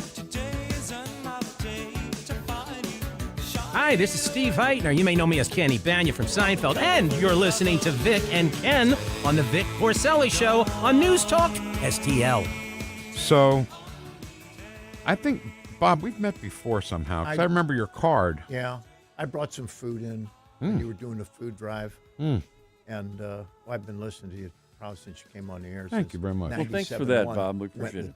So you haven't brought Ken and I food personally, but Well, that's that fine. could happen. Don't worry That could about us. happen. We'll starve to death. Don't worry about us. Wait a minute. So Let me look. No, you won't. Oh my God! Oh man! Wow. He knows. What is that supposed to mean? So Bob Becker, the Wrecker. Yeah. Is this for me to keep? Really? Yeah, that's for you. Oh my God. Yeah. Mad Magazine. I love Mad Magazine by the usual gang of idiots, and this is the best of the worst of Mad Magazine. It's so thick, and it's got all the greatest, Spy versus Spy. Back in the day. Sergio Aragonis, remember he had the little cartoons that were in the margins? Yeah, You know? Don Martin, who you can always tell a Don Martin because when they walk, their feet are at right angles. They flop like right angles. And words like sploik, sploik, sploik. Bob, thank you. Well, you're welcome. Tell your wife thanks for not throwing it out. Well, I got it before she did. Okay. Thank goodness. And you've already mentioned I'm fat. Appreciate that. Thanks, Bob. All right, thank Appreciate you. you very much. Thanks, Bob. Best radio station in St. Louis. I'm sorry, what'd you say? Best radio station in St. Louis. Yay, Bob. All right. Thank you, sir. Appreciate that, buddy. Thank Appreciate you so it. much. Thank you. All right, so Dave Stouffer, our friend Dave Stouffer. Becker the Wrecker, is that what he said? Becker the Wrecker. Oh, okay. Yeah. I don't think wrecking has anything to do with his business, though. Becker Contracting, oh, maybe. Maybe. Yeah. Maybe. He might wreck anything you want. So, Dave Stouffer has declared the Facebook chat box a non-union right-to-work chat box. Okay, so we have a union and a non-union. Exactly right. Okay, Exactly okay. right. So, you guys got to vote on it, I guess. On Facebook, you can let us know. But Tom says, Right. good morning, freedom fighters. Don says, why no Rumble? Rumble's, what Rumble? May God bless our president. This is David Mayfield Sr. Do you know David Mayfield Sr.? What up, David? How you doing? I think I know his son, Junior. No, I'm kidding. Do you have something to say? Nope. Okay. May God bless our president and keep him healthy and Yes. safe. Absolutely. Live and be well. You live and be well. Good morning, Vic Head Patriots. Thank you, Amy, so much. Scooter Van Doniken says, looks like gremlins. The screen is frozen. But, do I show up at your job and tell you what to do or what's wrong? Just let us be. Ken Wise would cover a lot of ground. That's you. Ken Williams Wisdom. Do you like that or you don't like that? No, it's fine. Williams Wit. It's got to be alliteration. Pick something with alliteration. No, I like that. Okay. What, the wit or the wisdom? Either. Or both. How about both? I like Porcelli perspective. I like that. David Sylvester says, a half a sandwich. Hey, Dave, every time I play that I'm thinking of you. Always. My God, always. And he also says both Jockey brothers were from Puerto Rico, where my wife is from. Such an exciting event for the island. Cool. Absolutely. Great. That Kentucky Derby was so great. Kathleen says, good morning, fam. Bam! And Calvin Whitaker from Michael Funeral Home. Hey, Calvin. Did I say that right? Yeah. Okay. I didn't call him Carl or anything like that? No, you didn't. Okay. He says, you better watch how you talk when you're talking to me. You better watch how you talk when you talk about me. Okay, Calvin, just relax. Over to the International Brotherhood of Chat Boxers, Local 1019-94.1. Allison's in first, and she says, good morning, Vic Head. Happy anniversary, Ken and Caddy. Thank you so much, and I want to thank everybody for the kind wishes that we were given on Facebook and other resources as well. It's our 29th year being married, and to my bride, I love you, honey. That's so nice. Were you going to dinner or anything? Yeah, we got plans. We're going to do something, but because next year's the big deal. I mean, I got her a little something that I'm going to give her. Yeah, she's working right now. It's a nice bracelet. Nice thing. You got her a nice thing. Yeah, and so next year, the 30th anniversary, that's going to be the big deal. Yeah, and I think she you wants bet. to plan something Yeah. for that. But yeah, this year we're going to just kind of go to dinner and take it easy. Boy, you're a good husband. We just go to dinner and eat. Because our anniversary is Thursday. Yours is today. Ours is Thursday. Oh, that's right. It's Yeah. real close. Yeah. Congratulations to you too, Vic. Good. Thank you. Good morning, Patriots.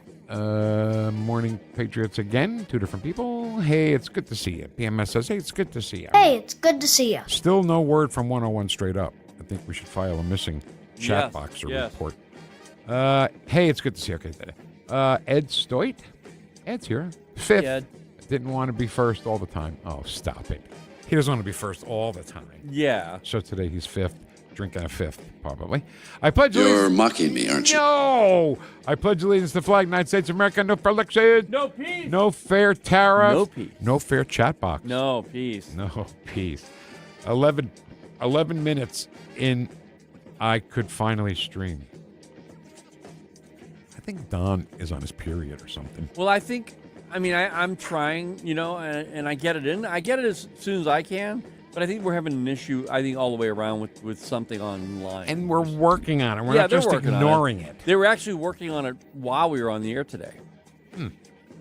Good morning, all you beautiful mega, ultra-patriotic, deplorable, garbage-and degenerate, freedom-fighting, God-fearing, Vic-heads, weirdos. Whoosh. I can't believe I called Stan Scott. That was terrible of me.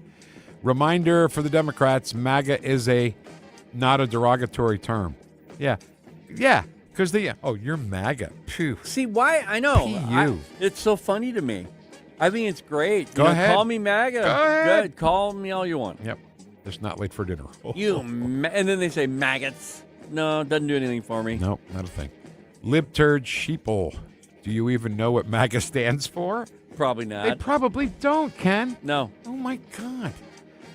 Check out Demturd stock sales for the last few weeks before Spirit shut down. Now, I saw a story that I don't know is true or not, but the story said Liz Warren dumped about $20,000 in Spirit stock right before it went away. Oh, I wouldn't doubt that even in a minute. Oh, and Liz Warren especially. Insurance. I don't know. It's a diner, not a deli. Hey, but maybe Vic can make Ken an egg cream on Friday. Okay, so I will tell you that we got the chocolate syrup needed. You need a special kind of brand. You Bet. It's called letter U Bet chocolate syrup, specifically for egg creams. Really? So who said it? Ed Stoit wants it. That's what we'll do. We'll make you an egg cream on Friday. Okay. Will you drink it? I'll try it for sure. I just don't think I could like that. No, what?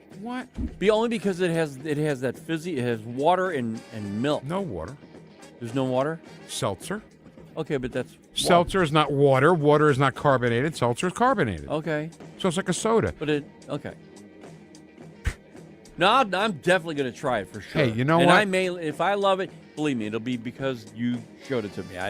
Otherwise, I would not have liked it. If you try it and like it, good. I'll admit it for everybody. I'll admit it. If you don't like it, you don't get any. More from me. More for you, right? More from me. Right. More egg creams for me. Exactly. What does Jeffries actually know about the law and following the law? They know nothing.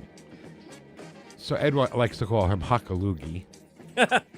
Is not spouting political opinions. He wants to change the Supreme Court into saying, ask a Demturd, this is the LW, ask a Demturd what's good about the Democrat Party and something negative about DJGCT. Boy, everybody's using the Donald John Grover Cleveland Trump.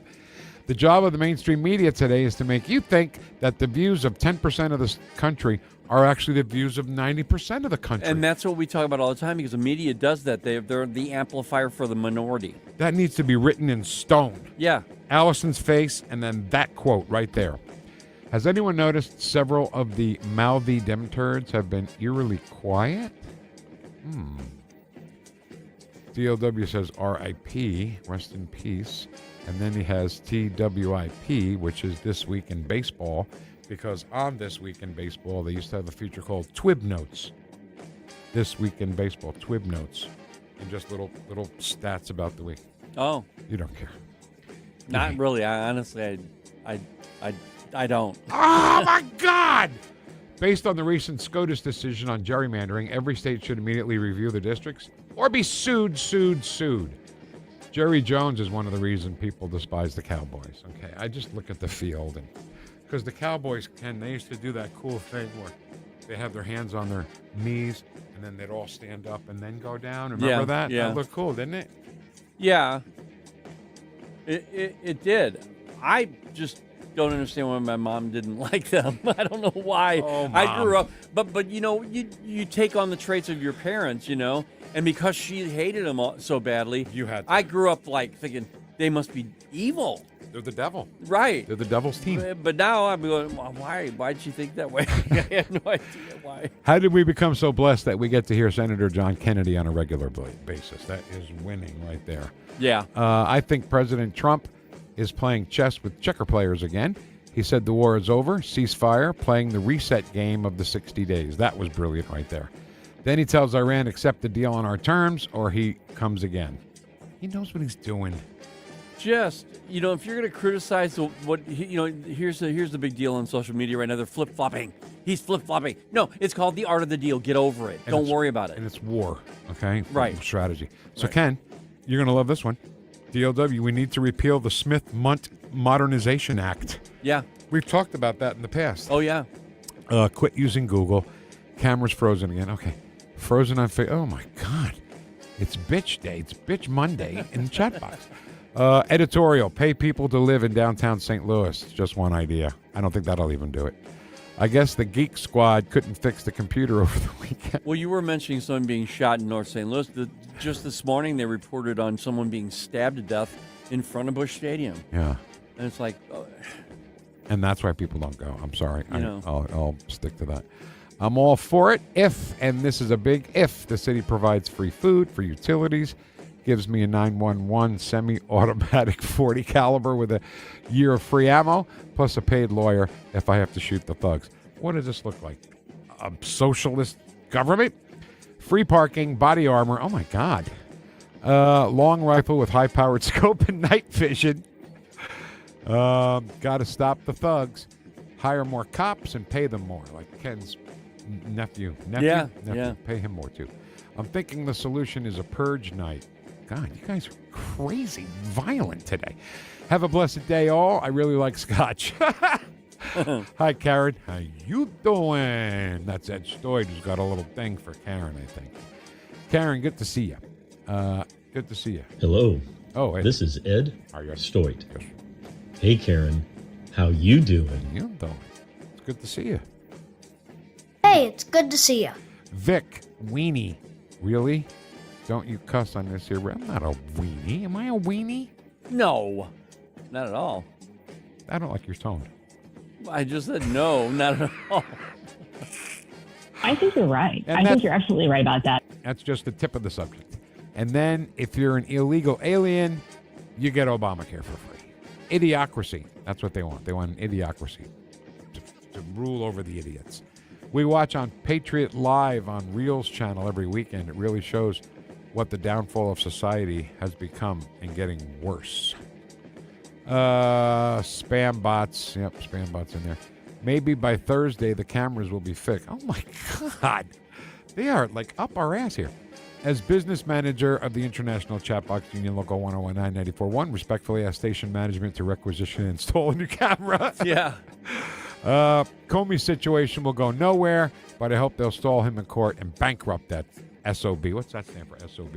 Singing on bottom? Yeah. Yeah. For what they did to Mike Flynn, Ken. Yeah.